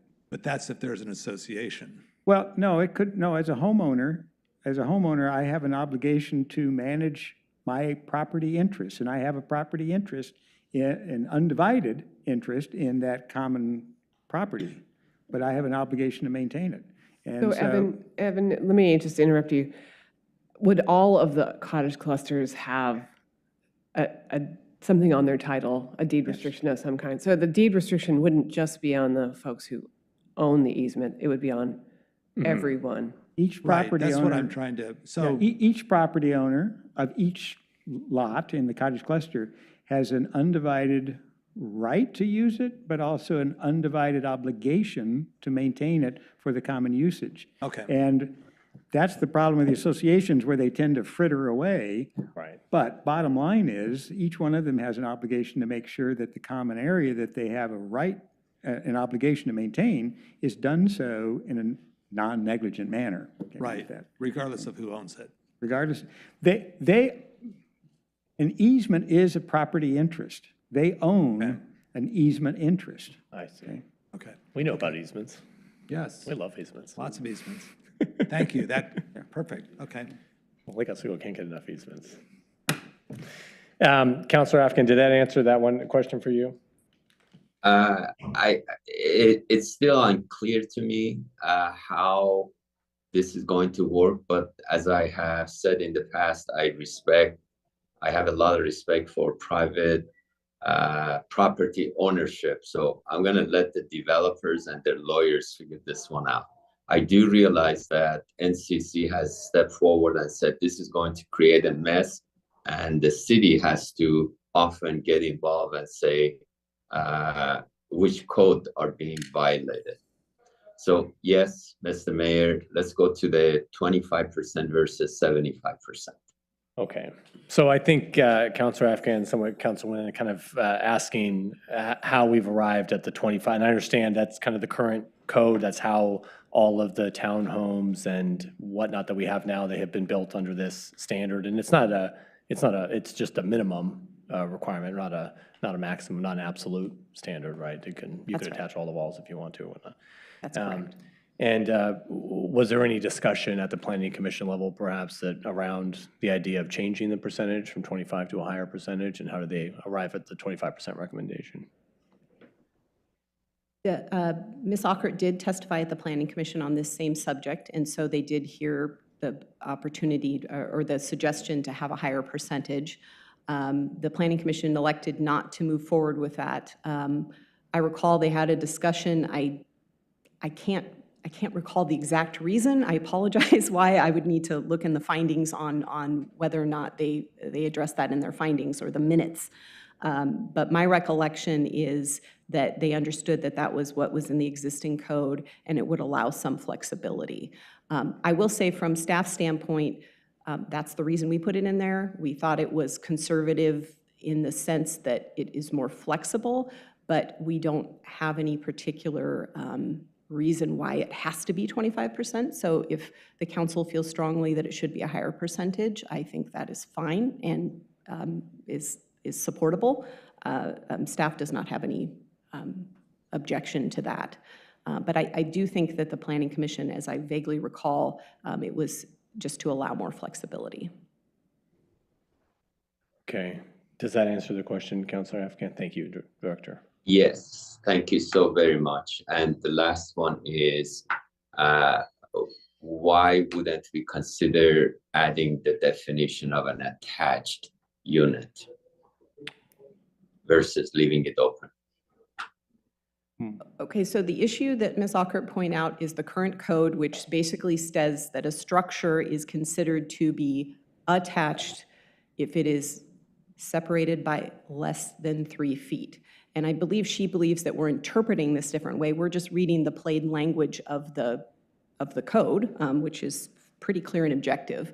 So I wouldn't say that it's interpretation. But one of the things she is correct about is that when the reason why we originally had this definition of detached is because we had an issue with accessory structures whereby folks were detaching an accessory structure but keeping it really, really close to the primary structure and even having overlapping eaves. So for all practical purposes, it looked like it was attached, and they were benefiting from the detached accessory structure setbacks, which are less than if it's attached. So for instance, if you have a dwelling, it may have a 25-foot rear yard setback, but if you have a detached accessory structure, you may be able to reduce your setback to, say, 10 feet, depending on the height of the structure.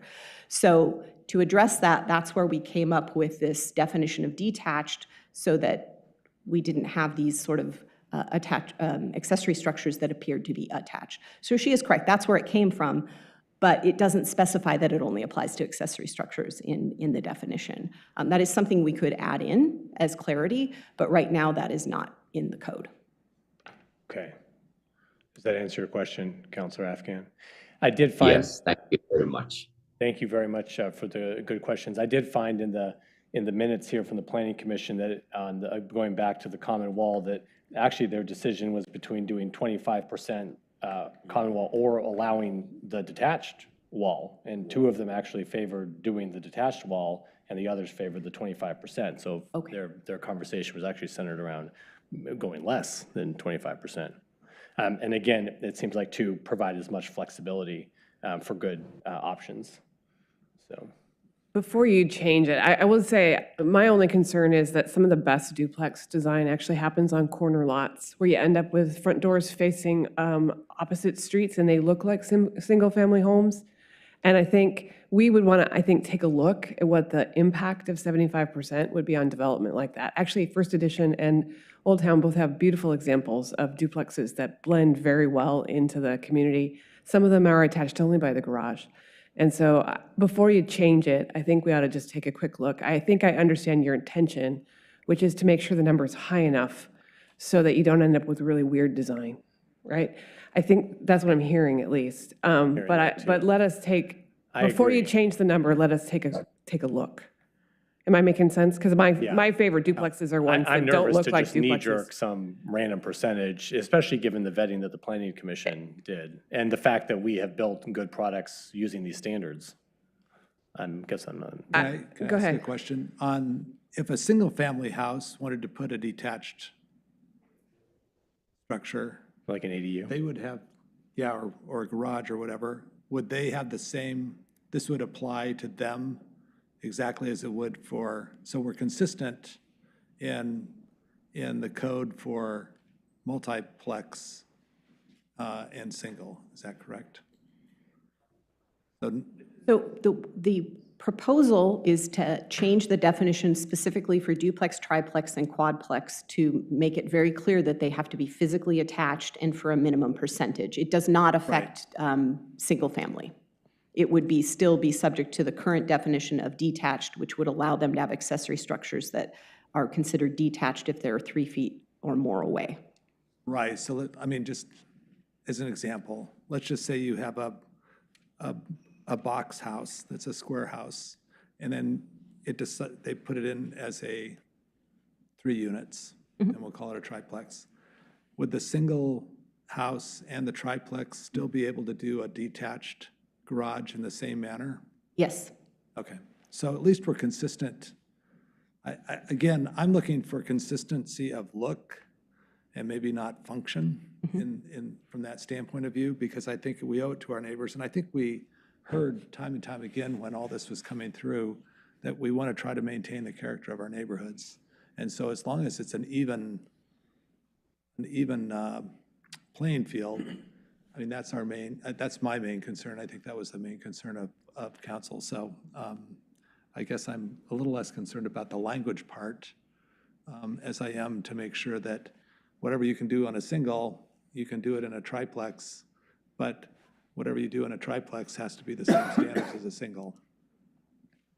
As long as we're consistent in that, I think we meet the housing objectives for increasing housing, and we also meet the character of the neighborhood.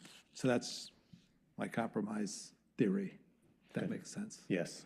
But I'll refer to my architect to validate that. Real quick here, Councilor Corrigan, then we'll come to Councilor Burdick. Councilor Corrigan later. Yeah,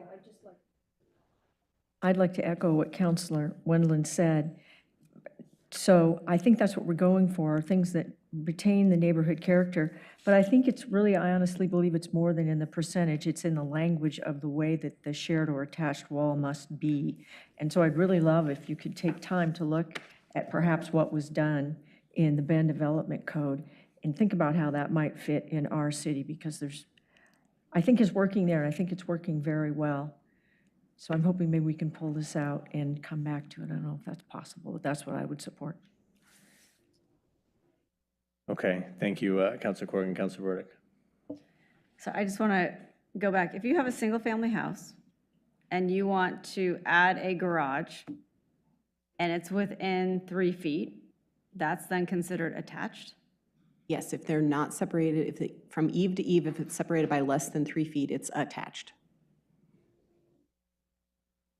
I think we should get clarification there. What does that mean? I mean, What's the- because what is I it? mean, at What's a the certain concept? point, I think most people, when you think attached, you think it has a shared wall, shared structural wall.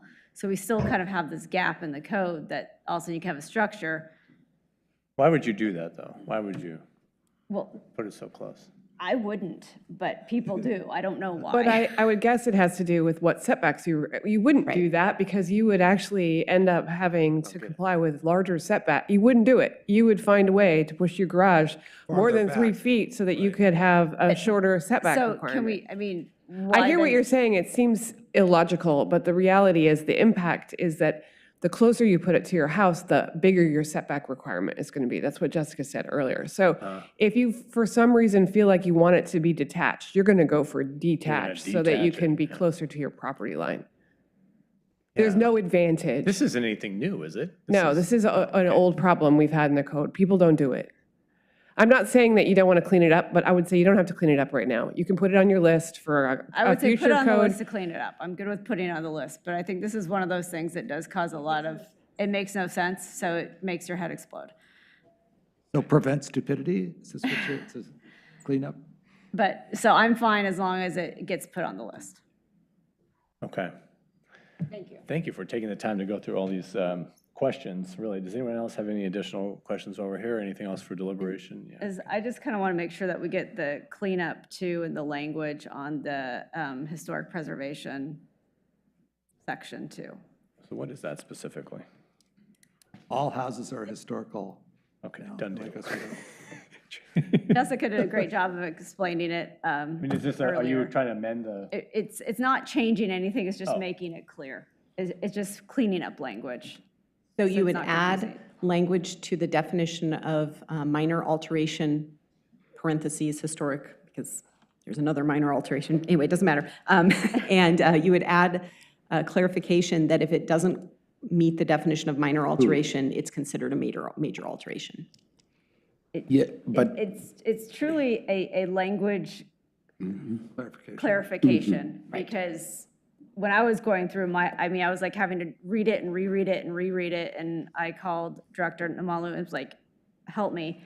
So it's really just to get clarification so that people who, when building designers and architects and even homeowners go and understand what they can and can't do, that it's just clear. So it's not going to Okay. change what the meaning is. functions. It's just making it so it's more clear. And so, okay, how can we wrap that into our motion here? Does anyone? Do we? Can we just, with clarifications, can I make that An as amendment to Counselor Wendland's motion, if he allows it? Do we know exactly what we're doing here? Yeah, sorry, I was actually looking at the code. But so the direction to bring it back is that you'd like to have, when it is brought back, the clarification around detached? No. Or, No, sorry, I no, didn't. They're in historic preservation, so Oh, I think what historic, she's The minor proposing alteration and historic preservation. is right now, it says, it defines what a minor alteration is not. And what she's saying is basically add a sentence that says anything that doesn't qualify as a minor alteration is considered a major alteration. Exactly. And I think, obviously that's not in the ordinance now, so I'd have to take either your advice or Evan's advice about whether that would just add a reading to, I assume that what we could do is bring an ordinance back with a revised language. I don't think this is going to require DLCD. No, this is not going to be. No. Is it better if we send this back and just pause on this No, for I today and think get this that- done right? I think we don't have to write the language here at the dais, but I do think that we can't go back and write language unless we know what the intention of the council is. Okay. So I think the intention of the council is fairly, at least Councilor Verdict's intention is to amend the ordinance to say anything that doesn't qualify as minor is considered major. Yeah. And I don't want you guys writing ordinance language. I just from don't that want us to at all. spin on this for the next Yeah. 30 minutes. I don't think we're spinning on it. No, We're just I'm trying not to saying do we, it. Okay. bad choice of words, but just, Yeah. if 5 minutes back in the room could be, you know what I'm saying, so we're good. So I'll take the friendly amendment. Is that what you're saying? We probably need to. I would suggest you offer a motion to amend the ordinance to include Councilor Verdict's suggestion. Well, Councilor Verdict can make a motion to amend. yeah. So I make a motion to amend the definition of minor development and historic preservation. Minor alteration. As discussed, and alteration as discussed. Second. Okay. Any discussion on that, or just amending Councilor Wendland's original motion? Okay, all those in favor say aye. Aye. Aye.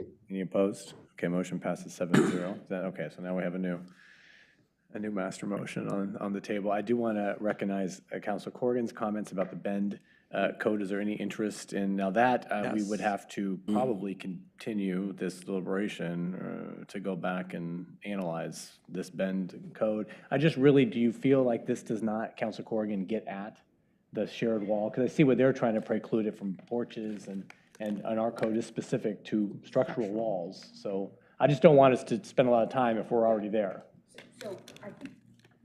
I think this is so confusing, but I think it has to do with even a thing like a definition of an attached garage could mess it up. And really, what is attached and detached is part of what's making them. Well, if it's attached, it's touching. Yes, It's touching. Now, yeah, now. Yeah, okay, Not, all right. It's long, I really have the same vision that Councilor Wendland has, that we really want these things to fit in. We really want them to look like houses, and that's what I'm going for, so. Right. I think we all have that same, yeah. Okay. Okay, so is there any further discussion, deliberation? You guys, I know it's good. It's very, complicated topic. These are really the minute details, a lot of sausage making going on here of sorts, falafel making. Okay. Waffle making. All right, are you ready? Let's take a vote on this. So we have Councilwoman's motion, which is, to approve this ordinance with the amendment on the clarifying language around historic preservation from Councilor Verdict. All right, let's take the roll call. Mayor Buck, Yes. Corrigan, Yes. Afghan, Yes. Wendland, Yes. Burdick, Yes. Boop, yes. and Rev. Yes. Motion passes 7-0. All right, wonderful. Good work, everyone. Thank you, Director Manley. Thanks to Planning Commission and community members who participated in this process. Good work. All right, we're going to take a recess. So can we finish before 6? Oh, yeah, I think so. 6:20. Good job.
Okay, thank you, everyone. We are back in order.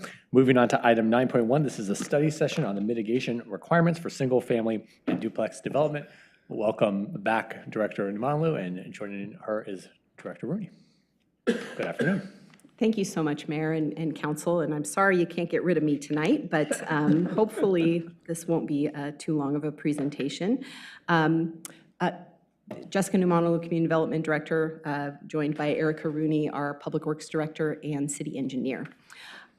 For our presentation tonight, we are going to be discussing mitigation requirements for new single-family and duplex dwellings. And for the presentation, we have about 20 or 21 slides in our deck here, so it's a little bit, but we'll try to get through it as quickly as possible. We do understand we had quite a lengthy staff report for you to review, but we wanted to make sure you had all the background and kind of understood what the existing process is and all the various issues associated with this policy discussion.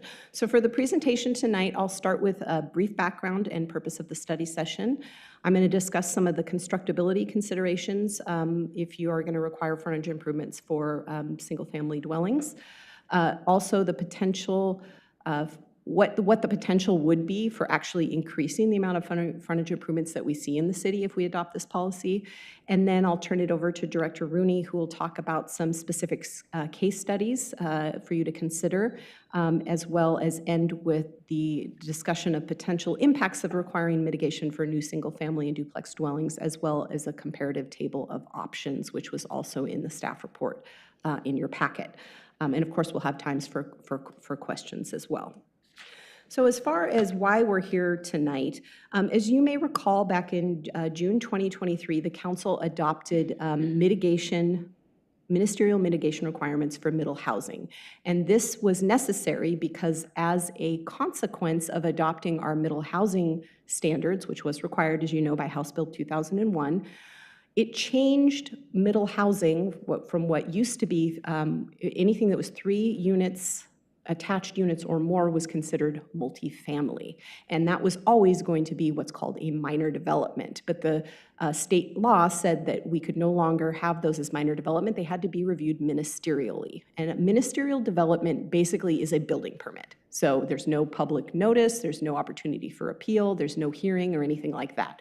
Whereas with a minor development, you would have that type of public notice and hearing, et cetera. So as a consequence of adopting those, and when the middle housing became a minor ministerial development, we no longer had the code authority to require mitigation. And what I mean by mitigation is things like public improvements, such as constructing a sidewalk or a drainage swale or adding a street light or half-street improvements, those types of things that we would typically require for additional development on a lot.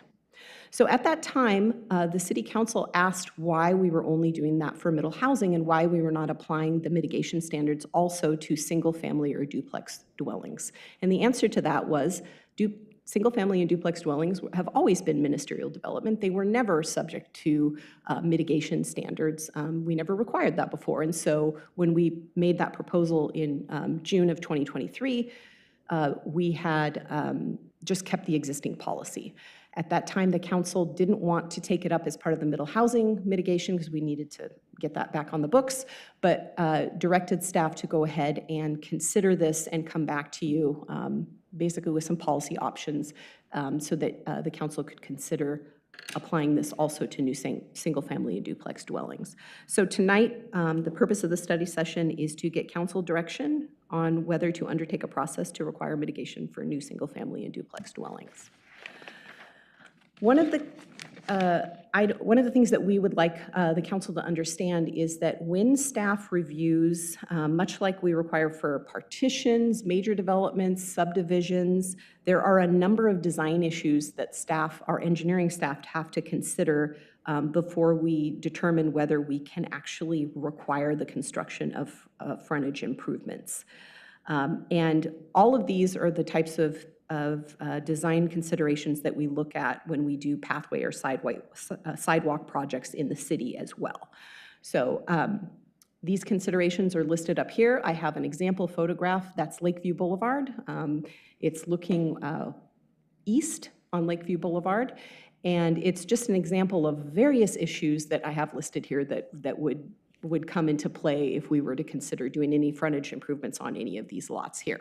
So the first one, stormwater management. You can't just slap a sidewalk down in a right-of-way. You actually, our code requires that the stormwater have treatment and conveyance. So if you add any new impervious area, that does need to have stormwater management. The other thing is ADA standards for sidewalks. Of course, we need to make sure that they're accessible. Pedestrian safety is an issue. Just as an example, in this picture here, if you were to put for instance, a sidewalk along the north side of the road, you can see it goes right up to the edge of the pavement, this hillside. One of the requirements would be to cut this back, build a retaining wall, put in your pathway, and then it would dump the pedestrian near this blind corner, because you can only require frontage improvements along the property frontage, let's say if this new single family was redeveloped. So that would create a pedestrian safety issue we wouldn't want to do, because we don't want people crossing to the other side on this blind corner. Other impacts are overhead utilities. Again, you can see if we required a pathway here, they'd have to move the overhead utilities. We have to consider impacts to street parking. If the pathway were on this side of the road, you can imagine there's very limited street parking in this area. Folks would be pretty upset to lose their street parking if we put a pathway there. We have to look at tree impacts. Nice big tree here, right in the way of a potential pathway if we were to put one there. Driveway approaches, you can see there's a driveway approach here. If the pathway were required, that would impact that driveway approach, so we would have to take that to consideration in the design. And then, of course, the sufficiency of the right-of-way width, because all these improvements need to fit in the existing right-of-way. If there isn't enough right-of-way, we have to exact additional right-of-way. Particularly on Lakeview Boulevard, it's tricky because you have a lot of homes like this one here that are non-conforming. They're legally non-conforming, and they're either at the right-of-way line or very close to it. So building a pathway right next to someone's garage could be problematic as well. And I would just top that off by saying the review effort by staff to determine frontage improvements, it's basically the same whether it's one single family dwelling or you're dealing with a partition or some sort of subdivision or land division. So the effort is really going to be pretty much the same. So we want to talk about, if we were to implement this policy, what could we potentially expect in terms of the number? And I know we're going to focus on pathways because I know that is an interest of the council. What kind of, how many pathways or other frontage improvements might we expect if we started applying to new single-family dwellings? So what this table shows is that between 2019 and 2023, staff approved, on average, each year about 58 building permits for new single-family and duplex dwellings. And this is just new single-family. We're not looking at any other types of building permits. On the right-hand column, you'll see it represents the number of those 58 or total permits a year, the number of those that were new single-family permits that were not associated with a land use approval. So about a half of them were associated with the land use approval, which means we looked at that as part of the land use review to determine whether any mitigation would be required. And about half of them, we didn't. And so those would be new permits that engineering staff would now need to review. So it approximately doubles the workload, as you can see. So if we have an average of 58 per year, about an average of 32 would be new single family that we weren't reviewing previously. And so let's focus further in on the year 2023. You can see that we reviewed a total of 44 permits in 2023, 26 of which did not have, were not associated with a land use review, and so would have needed to have been reviewed by engineering staff to determine if mitigation would be required. So this is an illustration of where those 26 homes were located, and it gives you an idea of the distribution. If we were, say, if we were talking about sidewalks, these were our potential locations where we might get sidewalk segments. So remember, we can only require them to essentially, well, I won't get into the details. Sometimes you can require them to do like an across the street improvement, but in general, you're only going to get a sidewalk along the frontage of the site. So this is if all 26 required sidewalks, but of course, we know due to constructability issues that it's probably not likely that all 26 would actually require a sidewalk. And in those cases, we wanted to look and see, well, what kind of public improvements have we been requiring for different land use applications? So we looked specifically at land divisions, and this was in the staff report. I don't have a table up here. And what we found is that between 2018 and 2023, our staff reviewed 56 land division applications, and of those 56, only 23 were actually required to construct sidewalk improvements.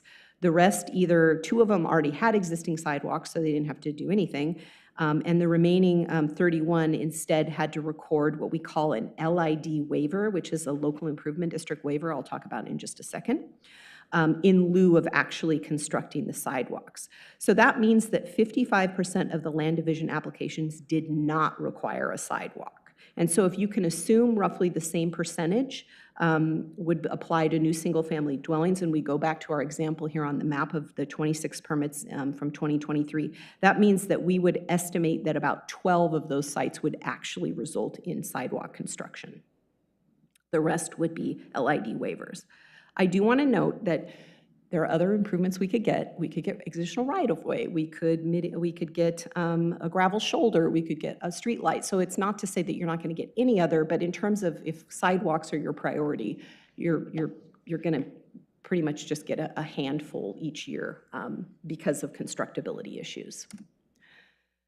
And then before I pass it on to Erica, I do want to talk a little bit about what our options are when we can't require construction, when it's not feasible to require construction of actual frontage improvements.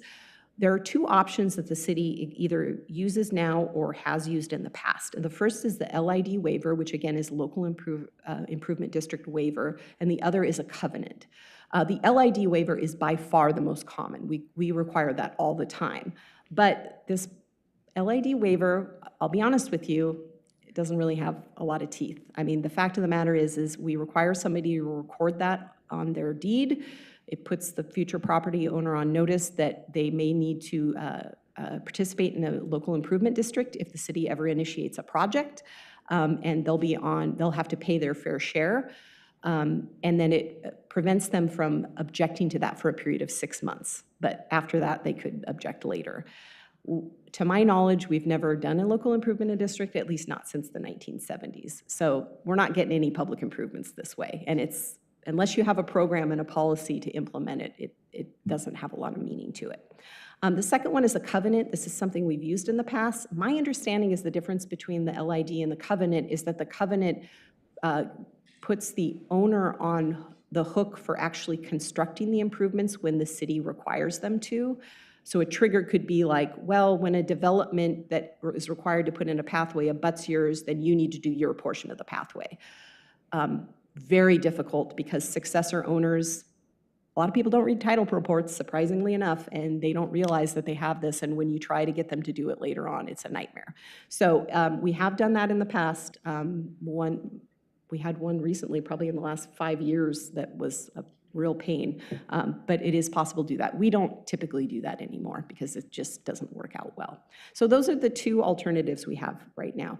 There is another alternative we don't currently have, which is a fee in lieu, and this is essentially requiring or providing an option, there's different ways you can structure it, for a developer to pay a fee in lieu of actually constructing the improvements. And the idea is that you get this pool of money, and eventually you get enough money to be able to construct the project. There's a couple of issues with this. The first is this cannot be used to fund the general street program. So you can't just put one big pool of money and put it in any project in the city. If you were to adopt this type of a program, the city would need to have some sort of administration to make sure that the funds will be actually used in the area where you took the exaction, so where you're making them pay into that. You can't use it in another part of the city. It needs to at least be in some sort of zone, some reasonable area that's the impact area around that site. The other thing is this can't be open-ended. You can't just like let it sit there for 100 years collecting money. You have to use it within a reasonable time frame. And our deputy city attorney has advised he would think the upper end of that would be about 10 to 15 years. So that means if we don't use it in that time frame, we don't have enough money to do the project, we have to return it to the people who paid the fee. So that means we need to track it, we need to figure out these zones. The other thing is the Nolan-Dolan test. The Nolan-Dolan is the rough proportionality, and the nexus test. I'm not going to go into detail of that here because I could talk for about 10 minutes about it, but it was in your staff report. You just have to know that we would have to set the fees to make sure that it was roughly proportional, that there was a nexus to it, number one, and then it was roughly proportional to the impact of the project. So that gives you some background, and I'm going to pass it over to Erica to provide some case study examples. I think I can use this to do this. Am I making it worse? There we go. There we go. Okay, great. So thank you very much. What I'm going to get into is some pictures of, boots on the ground and the reality of trying to implement sidewalks. As you know, we do have a sidewalk or pathway program that we do here as part of our capital. And much like was discussed earlier, the same issues and considerations it takes for our staff to put together a 4-block Douglas Way or Hallinan pathway project, it's all those same issues on a frontage by frontage basis. There's trees, there's overhead utilities, there's parking, all of those things, and we'll talk about that one more time. So I wanted to talk about some examples and scenarios. Some of these are examples of what's happened, and some are some questions that have come up about why we did or didn't do something in a certain area. So it's quite a mix of different things here. We'll start out by talking about, I just want to remind people, where do we get our ideas on what are we supposed to put on this road? What should it be when it grows up? And the well, there are a couple different things. First of all, in a land use action, Code 50, the development code, dictates that something needs to be done. But in a building permit, where it may not be dictated by Code 50, Chapter 50, Chapter 42 will come into play. All of these chapters come into play. 42 is the streets, sidewalks, public rights of way and public easements chapter, which has a lot of definition in it regarding what the streets should be. But also it's complementary with what the transportation system plan identifies as a street. Mm-hmm. And there was a table in the packet, it's kind of an ugly table, but a real one that we use a lot, that says if it's a local street, it should be 50 feet wide or 60 feet wide, and it have 5-foot sidewalks and 2-foot buffers, and I made that up, but it just tells you what kind of amenities should be in a road. Local residential roads, narrower, less amenities; bigger roads, the higher classification, the more amenities you want, like up to a major arterial where you'd want to have sidewalks, street trees, bike lanes, things like that, all put together, and maybe even medians. So anyway, those are the different places that we get our information from. As I said, the transportation system plan in particular, and we talk about this document a lot when I come to you in various different forms, talking about capital improvements, but it's a 20-year plan. It's a planning tool, I should say, and it tells us it's a plan to upgrade and enhance the transportation system as a whole, and it identifies a number of projects, of which we've talked about before: pathway, bicycle, and other roadway projects, by using gap analysis, neighborhood input, and of course some mobility modeling and from traffic engineering studies. What it doesn't do is it doesn't identify every single place that we're missing a sidewalk. So again, we refer then back to Chapter 42 allows us the ability to require a sidewalk on one side on a local residential street, even though maybe the TSP doesn't specifically say we should have a sidewalk here. So what I want to do, though, is move into the scenarios, just to, again, give you some background on where we come from to get our direction on what should be done in a street. So long time ago, about 20 plus years ago, the good old corridor was actually mostly in the county still. This is a picture of how it looks today, but it was identified at that time that it was a really good place for us to start the process of getting incremental improvements, because we knew we had these large lots out there that we're going to subdivide into partitions, and with that, we would get the exactions we needed to do those public improvements. And that was probably in the late 90s and whatnot that started to occur. They actually started on this particular corridor in about 2000 was the first, I think, 2000. So what this is, the little red numbers on the right is the year that the land use came through. So you can see at the bottom, it started at 12 and 11, but back in 2000 right there, the third one up on the right, oh, I could point, I suppose, here we go. The third one on the right, that was probably one of the first ones that came in as a partition, and that's when we got our first little frontage improvement there. These frontage improvements, are, along with, in this case, sewer and water extensions sometimes, were spread out over multiple lots, and that helps with the cost. So where we are now is that in a 23-year period, we have about 80% of the frontage along the east side. It's pretty amazing. So wherever this green is, we have the frontage, and in the form of a pathway. It's either, some of these are in process right now, but most of it's all done. Again, 80% is already done. The last few holdouts are this property here and the development of these properties. When that happens, you will be able to walk along the entire east side from, this is Nos at the top, all the way down to, sadly, not this last piece because that's a single-family resident. But anyway, awfully close. You can get almost all the way to Country Club. As I said, the frontage costs were spread out over multiple lots. That makes it a little bit easier. We purposely also at that time looked at what's the best side for this road, because as you may know, if you've been up and down this road, the west side may not be so great to have a path on. There's a creek that gets pretty close in this area. It was going to be more difficult for these to divide. You can see there's smaller lots. So the potential was always going to be on the east side.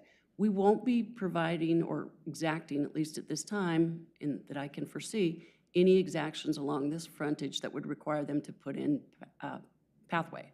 That said, we are doing it along this portion, the west side up in here. So you can see we've got 15 and 23, those came in, we got those. We've got some improvement down here, and this one did not have it at that time. So it'll be a little bit more sporadic, but we will eventually get this piece as well, which is great because this is a neighborhood collector. And as you know, this is an entrance to the school area. So 23 years and we're 80% of the way, but that's because this was all major development, partitions or subdivisions that triggered that. Specifically, Goodall Road here. Goodall Road, we apply the rural fringe guidelines that dictate the area to be developed as a separated pathway with roadside swale. Looks much like this section on the left. This is the common improvement that we require: asphalt path, a swale, a little bit of shoulder work. You can't see it here, but a little bit of shoulder work to clean that up usually. And then what it does is well, over here you can see it comes back out onto the street, and where improvements haven't happened, the poor pedestrian is thrown out into the travel way to make their way to the next piece. Pretty soon, though, like I said, 80% of these sidewalks or these pathways have been put in. Pretty soon, we hope to have those last 20%. But until they're fully connected, the pathway's just in and the pedestrians just walk on the street there. This is, again, a good example of how you can get this in a piecemeal fashion. And again, it only took 23 years, but we're getting there. Where it's a little different scenario, I'm going to jump into first edition, where we have a very built-out environment. It's been built out since the early 1900s, basically, is when this was platted. Housing came in the 20s and 30s. The lots are pretty well configured. There's a few that are larger than others, but mostly all the lot splits have happened. So it's not really going to be major land development. And I'm talking more up in the residential area. Let's not talk about stuff down here in the more downtown part. But in residential areas, these lots are pretty well set. This is a map from the TSP that shows proposed pathways shown with the dashed lines, and then existing pathways or sidewalks are shown in green. And this was a snapshot in the TSP at the time that we did this, which was 2013-14. Again, the goal, get these projects put in. The document then tells us where the frontage improvements are expected to happen, and we attempt to get those improvements as development occurs, particularly if it's a redevelopment along a roadway where there's already a sidewalk. Sometimes the sidewalk's been in poor shape, and we've been able to have that building permit required to upgrade the sidewalk again. But not putting it, they have never been required to put it in where it didn't already exist. We obviously have plenty of right-of-way out here. It's all platted at 60 feet, which is wonderful for local roads. It's better than we normally have. But all the activity in this area is mostly demolition and rebuild and new single family. It's not partitions and new housing. I want to zoom in a little closer to look at it. Whoops, wrong way, excuse me. A little more detail. So I just took a random, no preference, I just took this one and said, what has happened in this one block face? So this is 7th Street from B Avenue to C. And again, I had no reason to pick this other than it was just any old street in the fan. And I wanted to see how long, what's been the building activity out there. So in the past 23 years, there's been 4 single-family resident redos or rebuilds out there. And again, you can see the year. This was 02, this was 06, that's a 17 on this one, and 05. So that's 31% of the total frontage on both sides, by the way. There were no frontage improvements required at the time of these building permits. So even though I've put orange here to give an idea of what could happen, they didn't actually happen. There are no pedestrian facilities on this road. Whoop, sorry, I apologize. It's backwards. There we go. This is the current situation out there. We've got about 18 to 20 feet of pavement. You have a lot of gravel, shoulder area, often used for parking, and then an extensive amount of vegetation / yard encroaching into the right-of-way. Certainly trees, this big tree here, these smaller trees are all within the right-of-way. But again, no specific pedestrian facilities required here. If we were to have placed sidewalk here or required it, this is generally where it would fit. And it's a little hard to see. Hopefully you can see it with your screens being closer. But if those sidewalks were in there, it would take out the vegetation that is there now. And quite frankly, there's a big tree, again, this one right here, shown in this area, that would probably not make it if we were to try and put that sidewalk in one frontage piece at a time. Little piece here would have affected, it's off screen here, but there's a tree right behind this. So just to give a sense of where would the sidewalk have gone in a 60-foot right-of-way cross-section, it's generally where these red lines are here.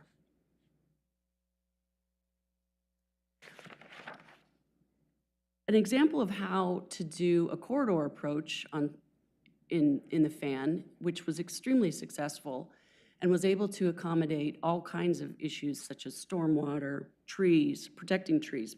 Granted, we did have to cut down trees, but we also saved an enormous amount of trees that were in the right-of-way. Working with driveways, accommodating the stormwater, dealing with utilities, and then also providing pedestrian facility. We did the D Avenue project. And as you know, some of you were on council at that time. It was a project of about 3/4 of a mile, 3,300 lineal feet, cost over $6 million. It was a major reconstruct, full width, if you will, putting the road back in a slightly different configuration with a little bit of a meandering aspect to it. We put in sidewalks. We put in these storm facilities. We accommodated parking, and we installed, of course, new vegetation, but we also, hard to see in this picture, we saved a number of trees that were in the right-of-way. This was back in 2018-19, I believe, is when we finished it up. So again, it included new sidewalk, paving, lighting, a stormwater system, and parking and tree preservation. That was a great way to do a pathway project, but again, very complicated. But what we got was contiguous facilities, particularly for sidewalk and stormwater. This, as a reminder, if I haven't said it enough, this is a neighborhood that has rural infrastructure and urban densities. So much of the neighborhood doesn't even have a stormwater pipe in the roadway, let alone a ditch. And so and there's a good slope in the fan, as you all know. So water does run downhill kind of this way. We're always cognizant of what's the impact, if we make this change on this property, what's the impact to the guy next door downhill? And it doesn't take much for water to flow downhill. Moving on to a different situation, back up in this part of the neighborhood, I wanted to talk about Noss Road, because this is an interesting contrast of requirements. This parcel up here used to be one parcel, and in the early 2008, 2009 era, it went through a lot split and was required, and put in 3 homes, and was required to do frontage improvements along this corner. And then recently, this single-family home, it's quite a large lot, it's about 83,000 square feet lot, came in and had I assume it was a demolition permit, but don't quote me on that. Anyway, demoed the existing old house and are working on one single home to replace it. And a lot of questions have come up, how come we didn't require frontage improvements here? Again, going with that we haven't been exacting that on anybody else. What would be the challenges with this? So I want to show you how this transpired. This is, again, looking at that corner lot that did the split. This is what it was in 2009 before it split. It was one home, had a very big lot. I don't know if they had animals on this or not, I can't remember, but they were required to make the improvements. By 2011, they had cut back the embankment. They were working on the walls that were necessary. The houses may have been started. I can't quite tell in that picture if they were. They had put in a new swale. I think that they were able to keep the utility in location, but I'm not 100% positive of that. I wasn't able to find the as-bills for this development. But they started that process and turned it from one big lot into 3 lots and did these frontage improvements. By 2015, the homes had been occupied. Gives you a little bit picture on the left of what it was looking like. So you could see this pathway here. You can barely see down there at the end. Here's the end. The pathway ends and comes out onto the street. So again, setting it up for future development. The project that has been of question recently, the large single-family redevelopment, is the one right behind here. So behind these bushes, large bushes, laurel hedge, is the single-family development. And so the question is, why not just extend this?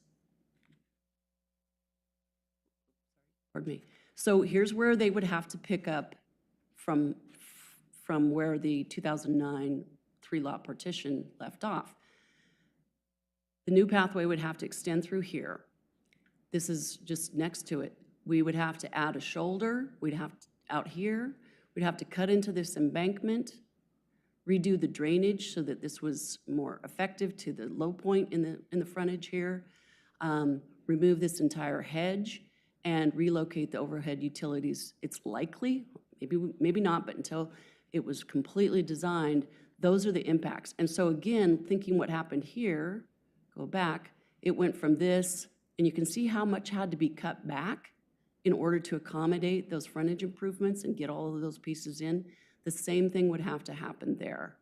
So again, from a rough proportionality standpoint, this large 83,000 square foot lot has about 330 lineal feet of frontage, and all of that cost burden would be on one home, whereas the burden was shared for those 3 lots north of there.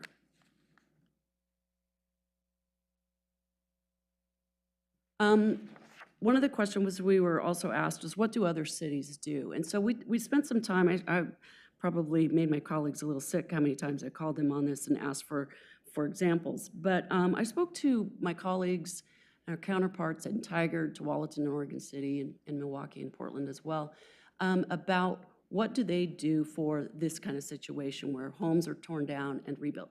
quite honestly, they don't have a large number of that in other cities. They're mostly expanding in greenfield situations or large lots being subdivided or partitioned. So they didn't have a lot of that fan example where we tear down existing homes and rebuild. That said, they did say that although they felt they had the right by the way their codes read, and I've read all their codes as well, that they had the right that they could have exacted them if it was roughly proportional.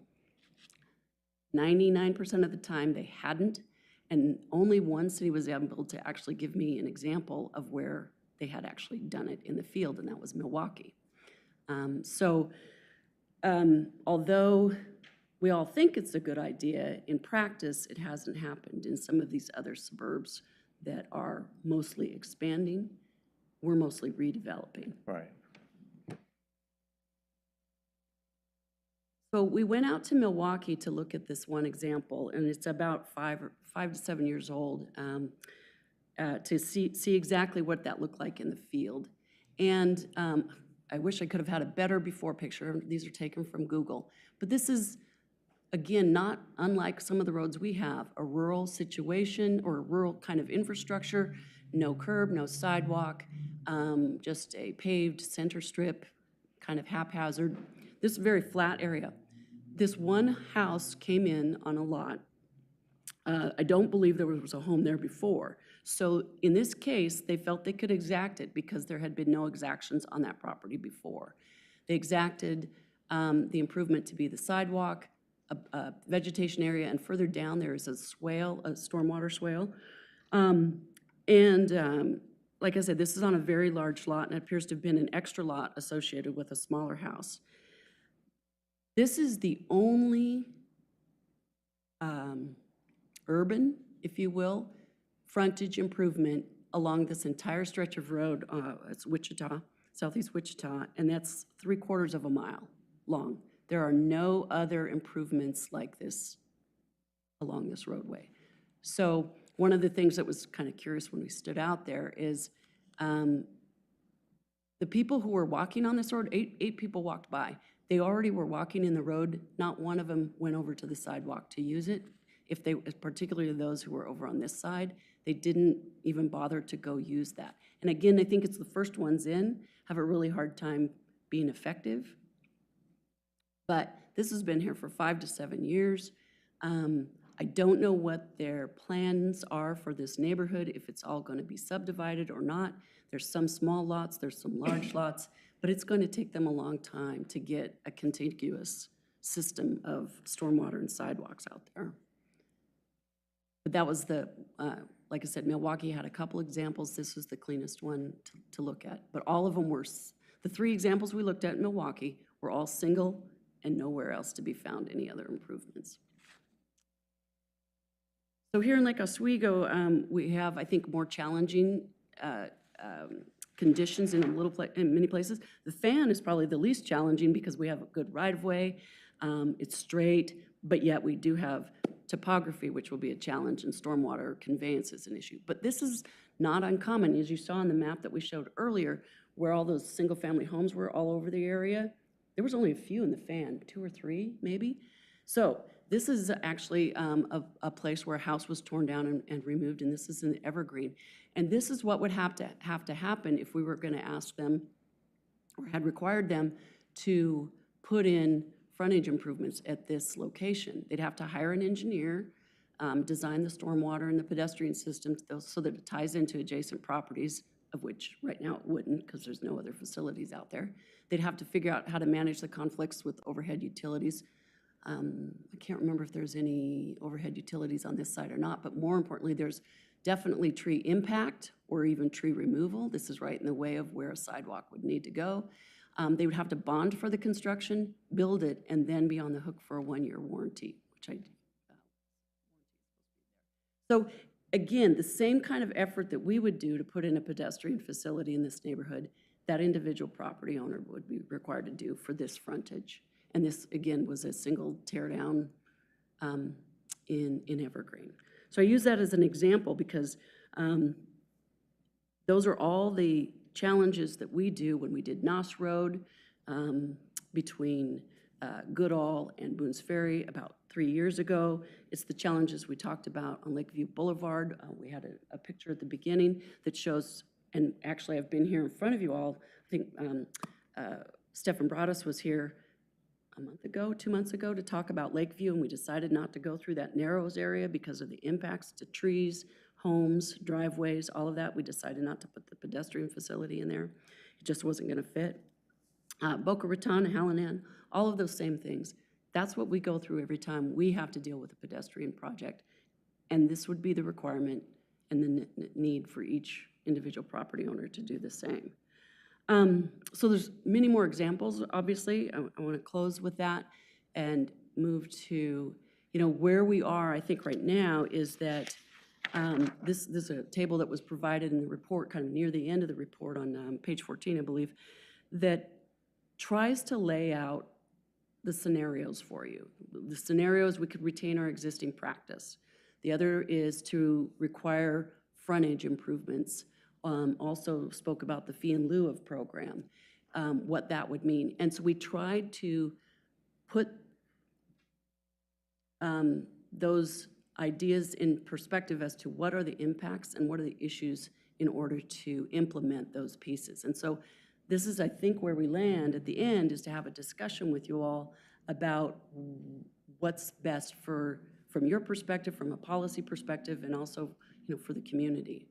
So I hope that that's a helpful table. And I know we don't want to, it's a lot of detail on a slide, but wanted to bring it up because I think that's where we end, and we ask you at this point, what would you like to ask of us, and where would you like to go from here? Well, I really appreciate all of the time and energy you put into this great, presentation and all the research, talking to the other cities. Very helpful. The on-the-ground illustrations. I think, I'm sure all of us wish that we would have been having this conversation like 80 years ago, 100 years ago, because now here we are, all of this development in the 80s, 90s, aughts, and now here we are in the 2020s, now having the discussion, and it's kind of shocking that we allowed all this development to occur without exacting any of these improvements. And now we see the on-the-ground consequences of it every day, and we hear from our residents every day about pedestrian safety, the stormwater issues and stuff that have been caused by this. And we don't, why that was, who the heck knows? I mean, none of us were there. But it's the way it's gone, and now we're finally waking up to the fact that this probably wasn't the best way to go about it. And this after, a large chunk of the community has been developed and redeveloped some more. So I think we can all recognize the challenging position that we're all in now, having to, that you see every day, Director Rooney, especially having to retrofit all of this. And I mean, my main takeaway from your presentation, and as you and I have discussed thoroughly, and Director Rooney has been great with her time explaining all of this to me, that these piecemeal improvements on the individual lots are just extremely challenging for all the reasons that you've gone in, and that many of our most successful projects are comprehensive and done in one fell swoop, and for all the reasons you list, it's difficult if you're developing a single family lot, redeveloping it, to bring in to try to engineer one just particular project. It just doesn't, make a whole lot of sense to do that. The best thing is to be able to, as we're kind of doing with our pathways, in which we could do through a fee in lieu, is to save up, and then to do the project comprehensively, as we've done, now been doing throughout town, and that we've done throughout the years, like D Avenue, things that weren't a part of the current pathways project, but that I know, speaking to my counterpart in Milwaukee, there's the example you gave of an exaction that actually made the improvement, but I think that they're doing the fee in lieu most. Yes. Yeah, and so Yes. they're and like us, they had before us, they had instituted a street maintenance fee to put pathways in, and they're using the fee in lieu money in conjunction with that to just amp up that effort and to make those improvements in those various areas. And they said that's actually working very successfully. I asked if they've had trouble doing the projects in particular time frame, and they said no. And I don't know what their redevelopment pattern is. I don't know if it's more or less than ours, but anyway, the mayor there only had good things to say about it, and it just increases their ability to make these improvements within the community. And it may be slow, but it's better than no improvement. it's better than no improvement at all. I do want to ask if, so we have on a single lot, I imagine all of these challenges that we would face if it's just a single-family home to single-family home redevelopment, these are the same challenges you face if it's a single-family home to duplex or triplex or middle housing development, because it's still that single lot. It's still difficult to put in the infrastructure. So if we made like a fee in lieu, that would provide the ability for us to collect not just on these developments where right now we do nothing, but on these other, the middle housing development types and even other minor development types where we may say, well, the project isn't feasible and right now we do the LID waiver, but we could also do fees in lieu on all of those, right? If we implement it. That's my understanding is that we could, yes. Okay. Yes, so just like, I can't remember the exact number off the top of my head, but like, I think it was about half of the major land divisions, we aren't actually getting improvements, we're getting an LID waiver. Well, we could do a fee in lieu of instead and collect from those. Right. That's right, yeah, if we set up the program. That's my Right. understanding how it's being applied in Milwaukee and Portland as well. Right. Well, it's a big deal. I mean, as you, or Director Monalou said, I mean, the LID waiver is a big pot of nothing, and the covenants, obviously, we're not going to go to a homeowner, decades down the road and say, hey, by the way, 3 owners ago, they, which is why we don't do anything. The time, to collect is at the time of redevelopment. And I think we want to clarify too, when redevelopment, we're talking, demolition, redevelopment, and on lots where there are no improvements have not been exacted, which you can see, we can all see with our eyes what those lots are, because obviously there's whole swaths of the community where improvements have been exacted, Mountain Park, Westlake, those are fully developed, in other areas of town where infrastructure has been put in. We're talking about areas where there is, we're still on the county infrastructure, and even in some areas where it's there's some areas where it's really bad, the roads are really, and so I just see if we continue on the current path, even if it's slow, we end up with roads, especially as we're taking lots in Lake Forest neighborhood, especially where those roads are really bad, and there'd be no plan to improve them or money to do anything, and they're building the same kind of homes that we see throughout town, but on, I guess you'd say they're improved, but with an asterisk. Anyway, so again, I don't know my colleagues feel about this, but it does seem like moving down the fee in lieu is, the only viable path here. Because I think you've clearly articulated why requiring frontage improvements on lot by lot is just an inefficient way to go about it and doesn't lead to good results. And of course, retaining the existing practice is going to lead to just decades of, no public improvements. And even if we're starting extremely late in the game, or, kind of a better late than never type of situation, unfortunately.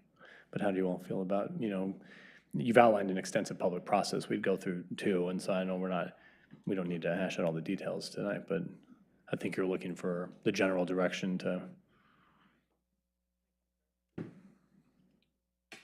Thoughts? Head nods, head nods, head nods, head nods.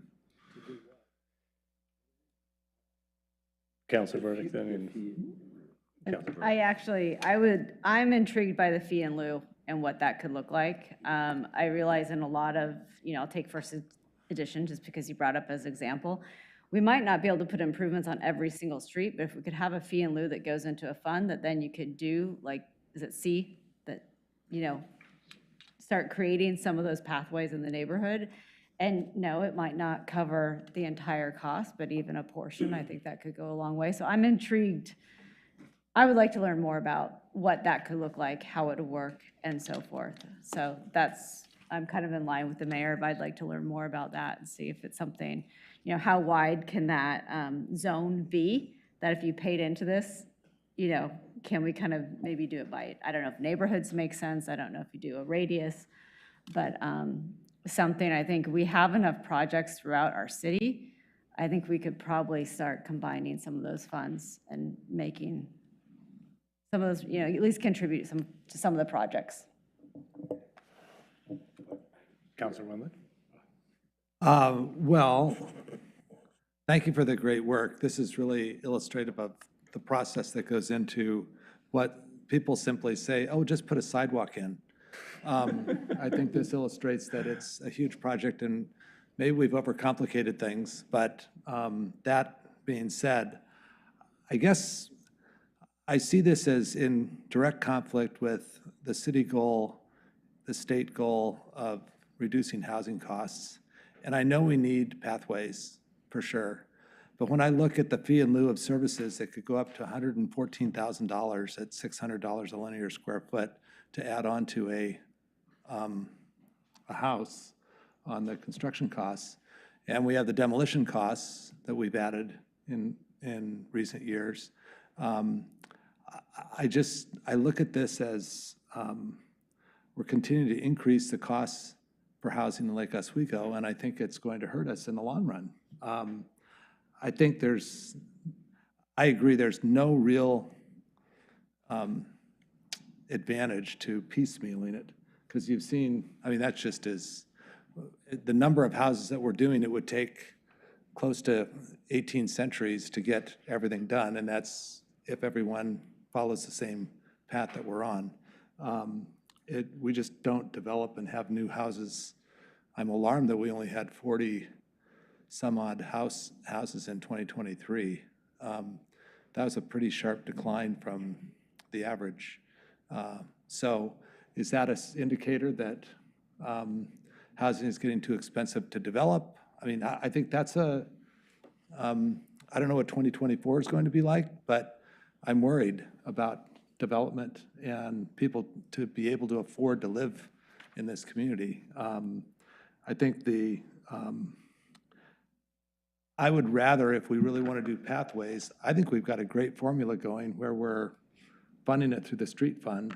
And if anything, I'd say let everybody contribute to the street fund and just go back and raise the street fund again. And I'm not a big tax person, okay? But I'm just saying if we're going after this, you know, you're piecemealing somebody who wants to come in and make an improvement to a house and charging a pretty healthy tax to put what we want is pathways everywhere. And if that person in their neighborhood, I think one of the things, the problem is that if you do the fee thing, it has to be in the vicinity of your neighbor, right? I mean, it can't be 2 miles away.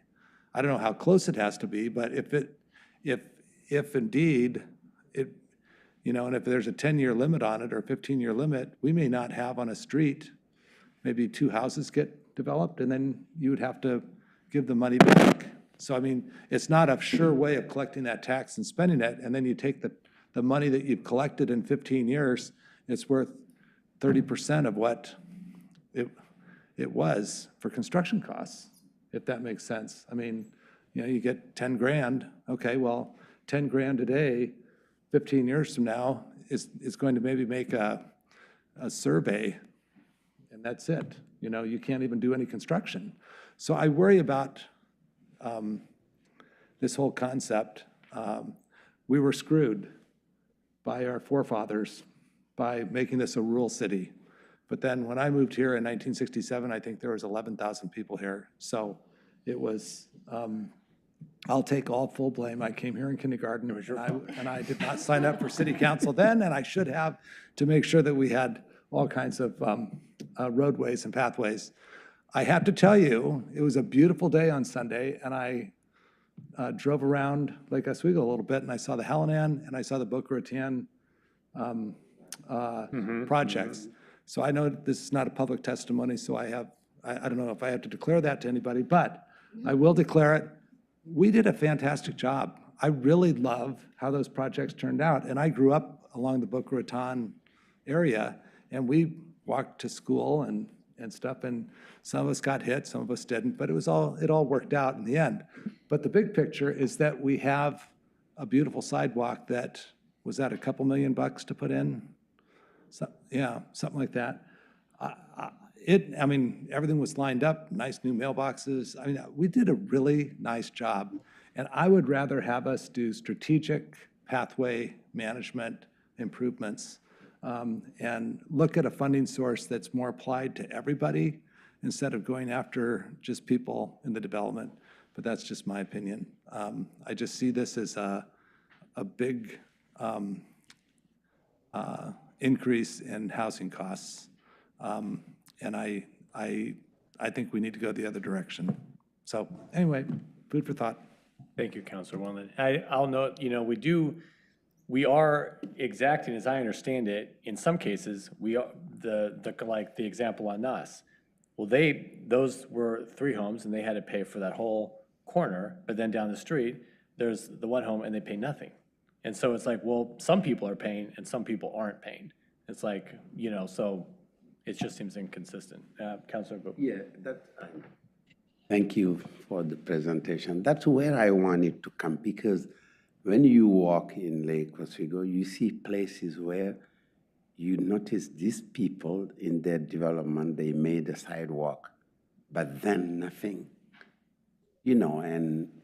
I think my only worry, and maybe that's where I would like your expertise, is like, is it that every time we have those fees, we can say that can we say that the fees goes to building sidewalks?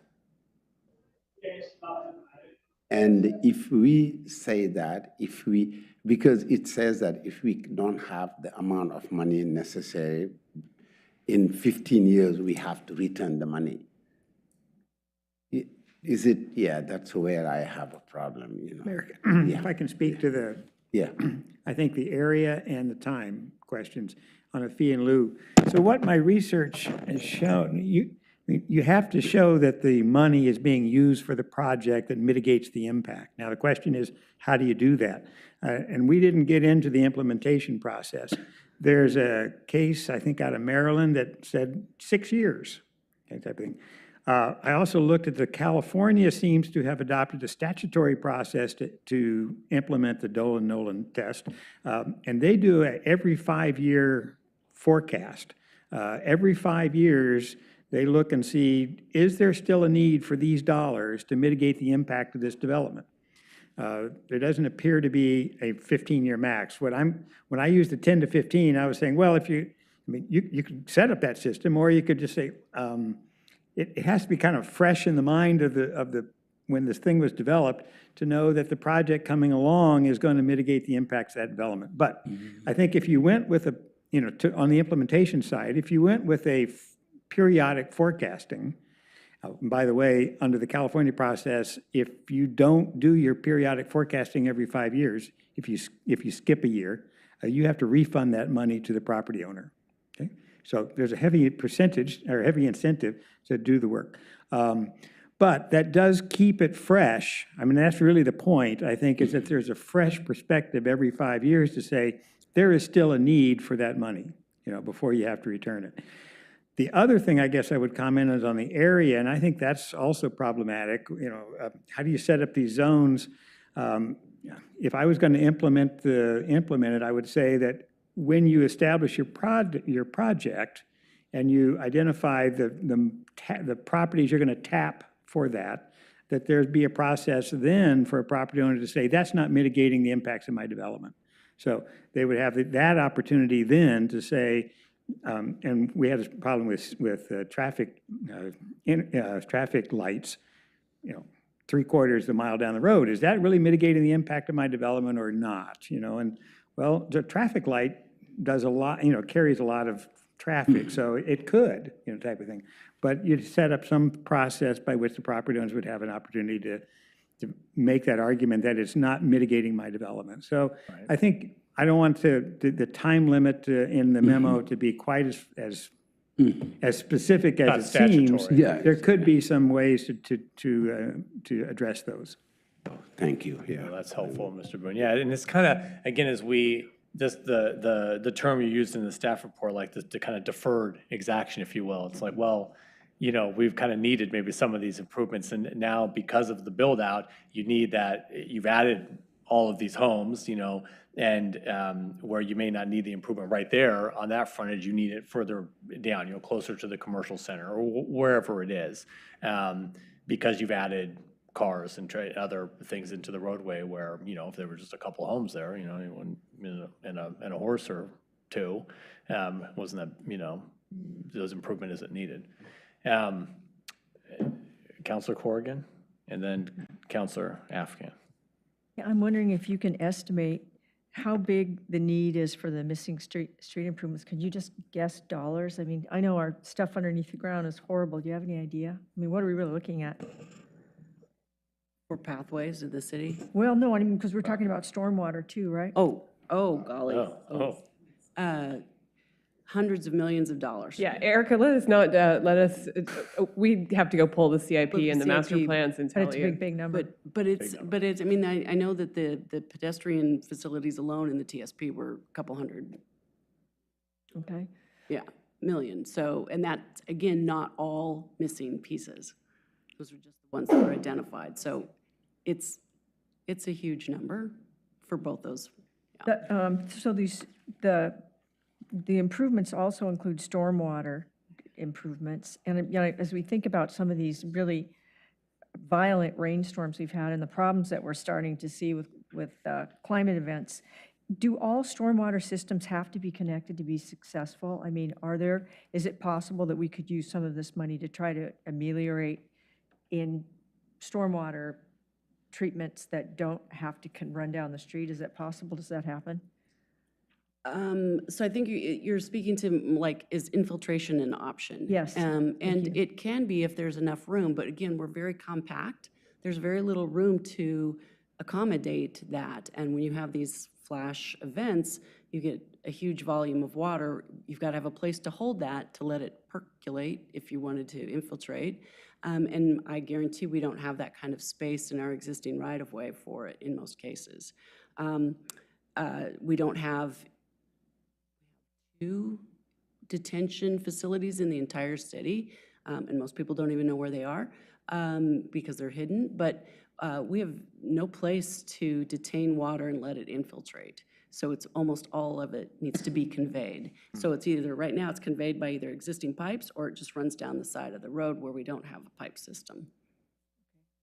So it also occurs to me that we're going to have some of this happening with the middle housing anyway, aren't we? Aren't we going to have some of these partial things that we're talking about? We already required the frontage improvements. Is that right? That's right. So won't we have these things will be here and there anyway, right? It will be starting? That is correct. I think the reason why it's maybe different for single family is when you have middle housing or you have a land division, that costs are divided among more units. So it can have less of a cost impact than if you were a single family where the whole cost of those improvements are on one unit. Right. Okay. Thank you. Just to clarify, with these mitigations on single lots, we still face these challenges outlined in the staff report, that it's difficult to make these piecemeal. So like we see even on some of the land divisions, just because we can take the exaction doesn't mean that we do. Most of the time, we end up with the LID waiver and a gravel shoulder because it's not practical. I mean, down the road. Correct. Yeah. So that's, and again, it kind of goes to the balance. I mean, we have, like, you could have a lot divided, one lot becomes 2 lots, and they have to make the full frontage improvement because it works out, But then you could have the same situation, 1 lot divided into 2, LID waiver, gravel shoulder. I mean, they're paying nothing. So it's kind of like site specific, and this would kind of balance it out where at least everyone's paying, Counselor Afghan. Thank you, Mr. Mayor. You said what I wanted to say.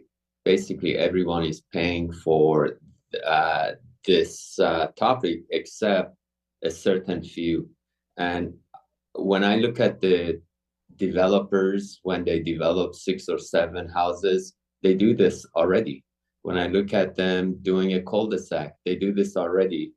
And I feel like a whole group of people are paying, but certain homeowners or single dwellings are not.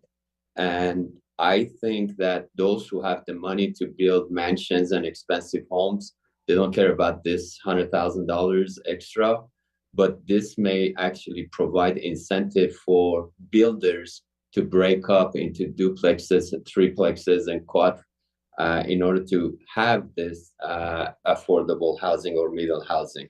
And when I look at the sustainability and mobility and people walking through neighborhoods, I think this is the right thing to do. I'm for it.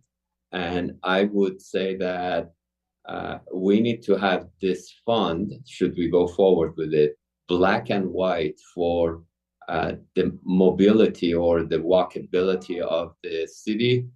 That would be, again, black and white to create those links from area to area. And it's not necessarily the same funding goes to the same neighborhood. It's for the city of Lake Oswego. Thank you. Well, you can't put it in one fund. Yeah, Is that right? I maybe Councilor Afkin, did you catch that it kind of needs to be within the area where the project is happening, you know?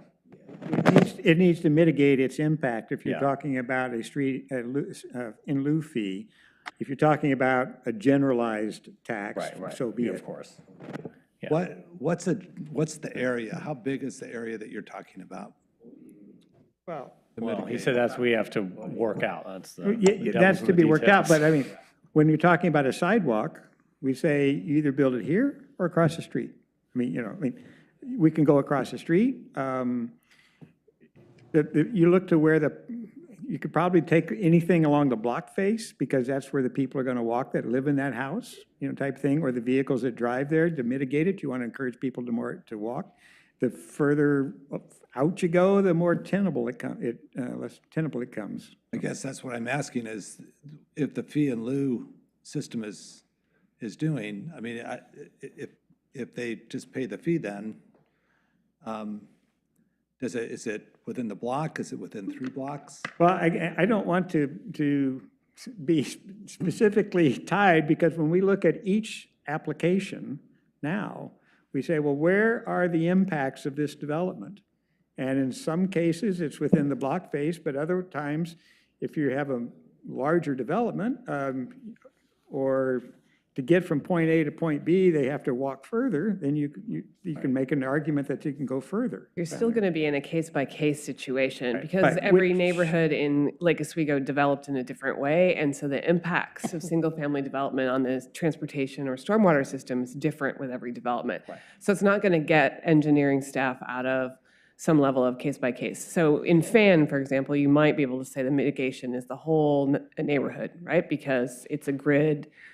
But in other parts like Goodall or Noss, you're going to want to spend it on the street frontage, right? So I think it's not going to get engineering staff out of doing a project-by-project evaluation of what are the restrictions on this money.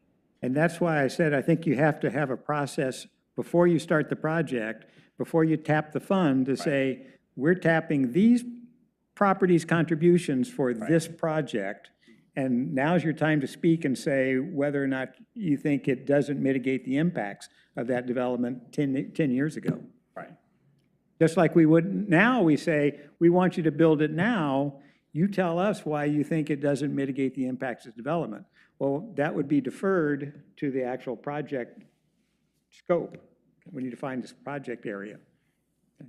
That's my thought. Right, but I guess my point is how much, I mean, so you have 1 or 2 in the neighborhood that contribute $20,000. Okay, what can you do with $40,000? Director Rooney? You could tag that onto a project 4 blocks away in the neighborhood and say that $20,000 bought us a stormwater planter. Right. It could be added to that. So Nolan versus Dolan or whatever, I think you're going to have litigation. I think, well, what I've seen, like with, again, I'm looking at Portland's example, what they did is they identified all the streets that were, and I'm oversimplifying this, they identified all the unimproved local streets that were substandard, if you will. They identified projects that needed to be done in these neighborhoods. So they came up with, they started their program in 2016. They identified 3 neighborhoods, Cully, Division, Midway, and Tryon and Stevens neighborhood. And they said, in any one of these neighborhoods, there's 10 streets we want to work on. So they identified their areas, took in the fee in lieu, or they are taking it in, I should say, they haven't collected all the money. They're taking in the fee in lieu, and they will use those funds for that project in the Cully neighborhood, the project area. If you're in the Division Midway, you pay a fee in lieu, that money will eventually go to the Division Midway Neighborhood Street Improvement Project, which is a number of things. So you have to do a lot of setup to identify the zone of area of influence, the impact area. So generally speaking, and don't quote me on this, but a home in the fan ought to contribute to other fan improvements. It's a reasonable. Now, should they contribute to something in Hallinan? Probably not. Probably not. That'd be a little harder to make that stand up. But certainly geographically, fan could all be one area. Hallinan might be an area, I'm just making this up. Maybe the south side of the lake, there could be areas that could be identified. But you have to do a lot of work to set up those areas, identify the projects that the money would be used for, and then start collecting. And I mean, Portland, as big as they are, they only collect 1.1 million a year. They have $15 million worth of projects identified. It's going to take them a while to get to those projects at that rate, or they're going to use, which I think is what they're doing, they're using that fee in lieu of to help supplement other street fund monies, and eventually are going to get to those bigger projects. But again, you have to do a lot of administrative setup of this program. You can't just start charging it on July 1 and without having this setup, this administrative setup. I would just add, I mean, I think I would marry the two ideas. You can set up a zone, all right, targeted your large zone, but I think when you actually decide to do the project, the smaller the project is, the more you have to target the property that's being benefited to say, we're just using that money. So I think there may be still a need for, we've established the first edition fund, but whether we can use all that fund for this particular project, that's still a question to be resolved, I think, in the pre-project process. Administrative nightmare. Thank you. Councilor Raff.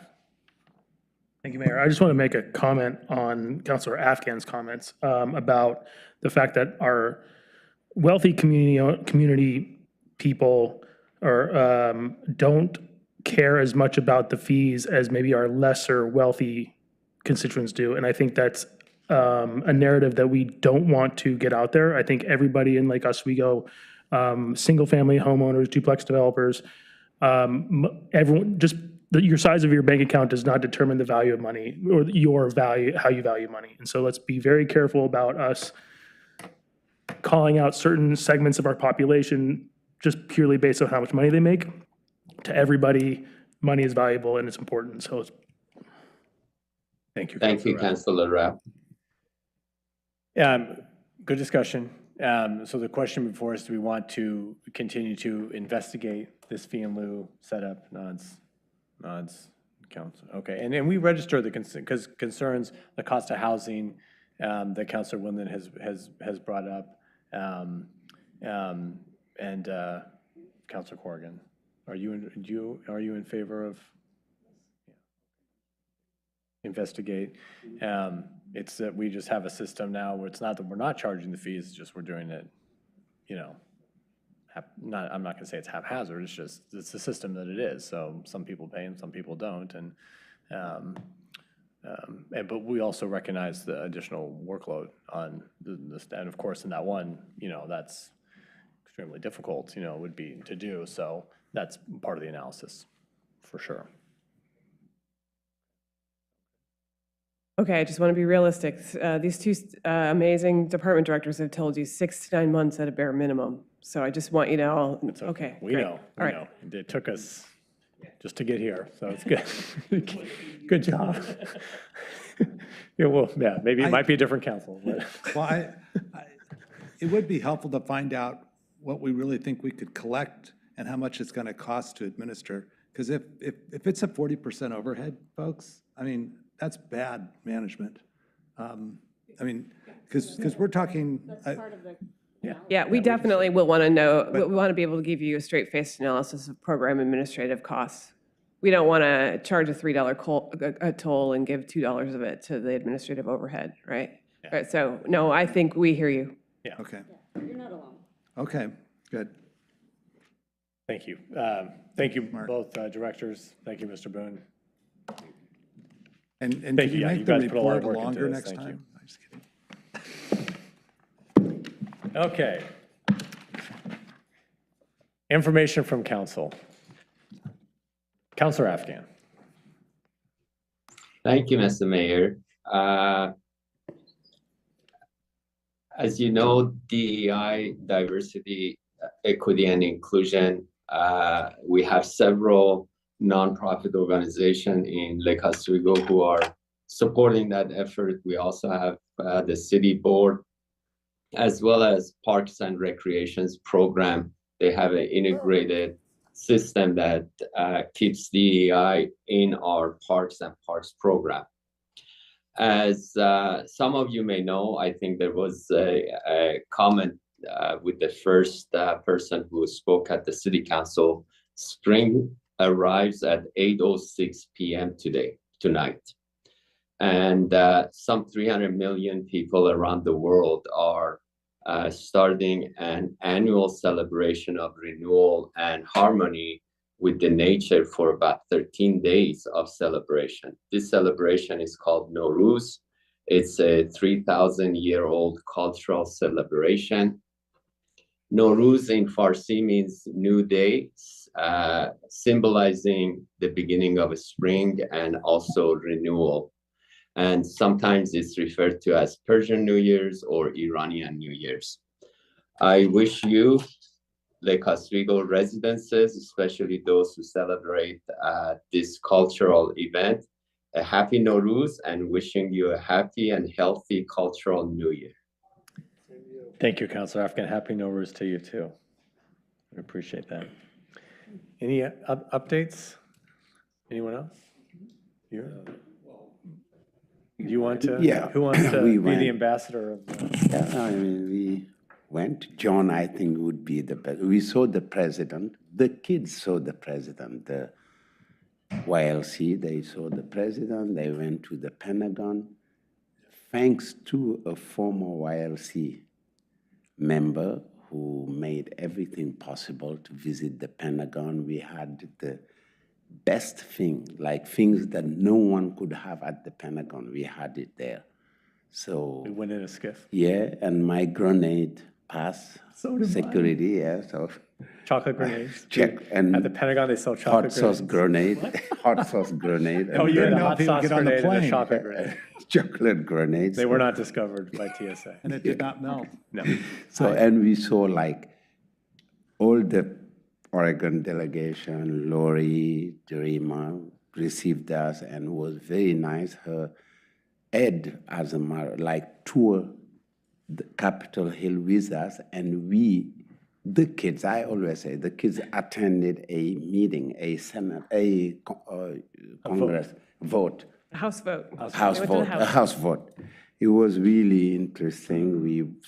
They saw everything, the White House. And by the way, the White House, they save a tree by building around it. And now that I saw that, everyone who's building has to build around the tree. That's it. But that tree was planted by George Washington, we should mention. George Washington planted it. No, it was a great trip. I have to say that besides spending time with fellow counselors and the two that didn't go, we encourage you to go next year. Yeah. I have to say, I was impressed with our kids. They were just fantastic. And staff was exceptional. I mean, they hit it out of the park. They kept us all organized. And it was just a real honor to spend time with the kids and see what this country was based on. Everywhere you go was something that was special and unique to that specific person or event. And it told you about the history of why we're here. And I have to say, after attending a number of the conferences that we did, we are so fortunate to live in Lake Oswego and have a high-functioning council and not have some of the issues and problems that other cities and villages and whatever they say. Towns. Towns, villages, Cities, cities. towns, and villages. You know, we are so fortunate there are so many places that just, I mean, they're attending these meetings to try to get money to come up with enough to try to have clean water. I mean, that's a hard situation. Or that they have no police force, that they need police forces. They don't have fire responses. They have no infrastructure money. I mean, we are talking about adding a tax so we can put some more pathways in. These are first world problems that are really nice to have. And so I just feel fortunate that we live in Lake Oswego. I feel fortunate that the Oregon delegation was right on and professional and upbeat, and our kids just nailed it.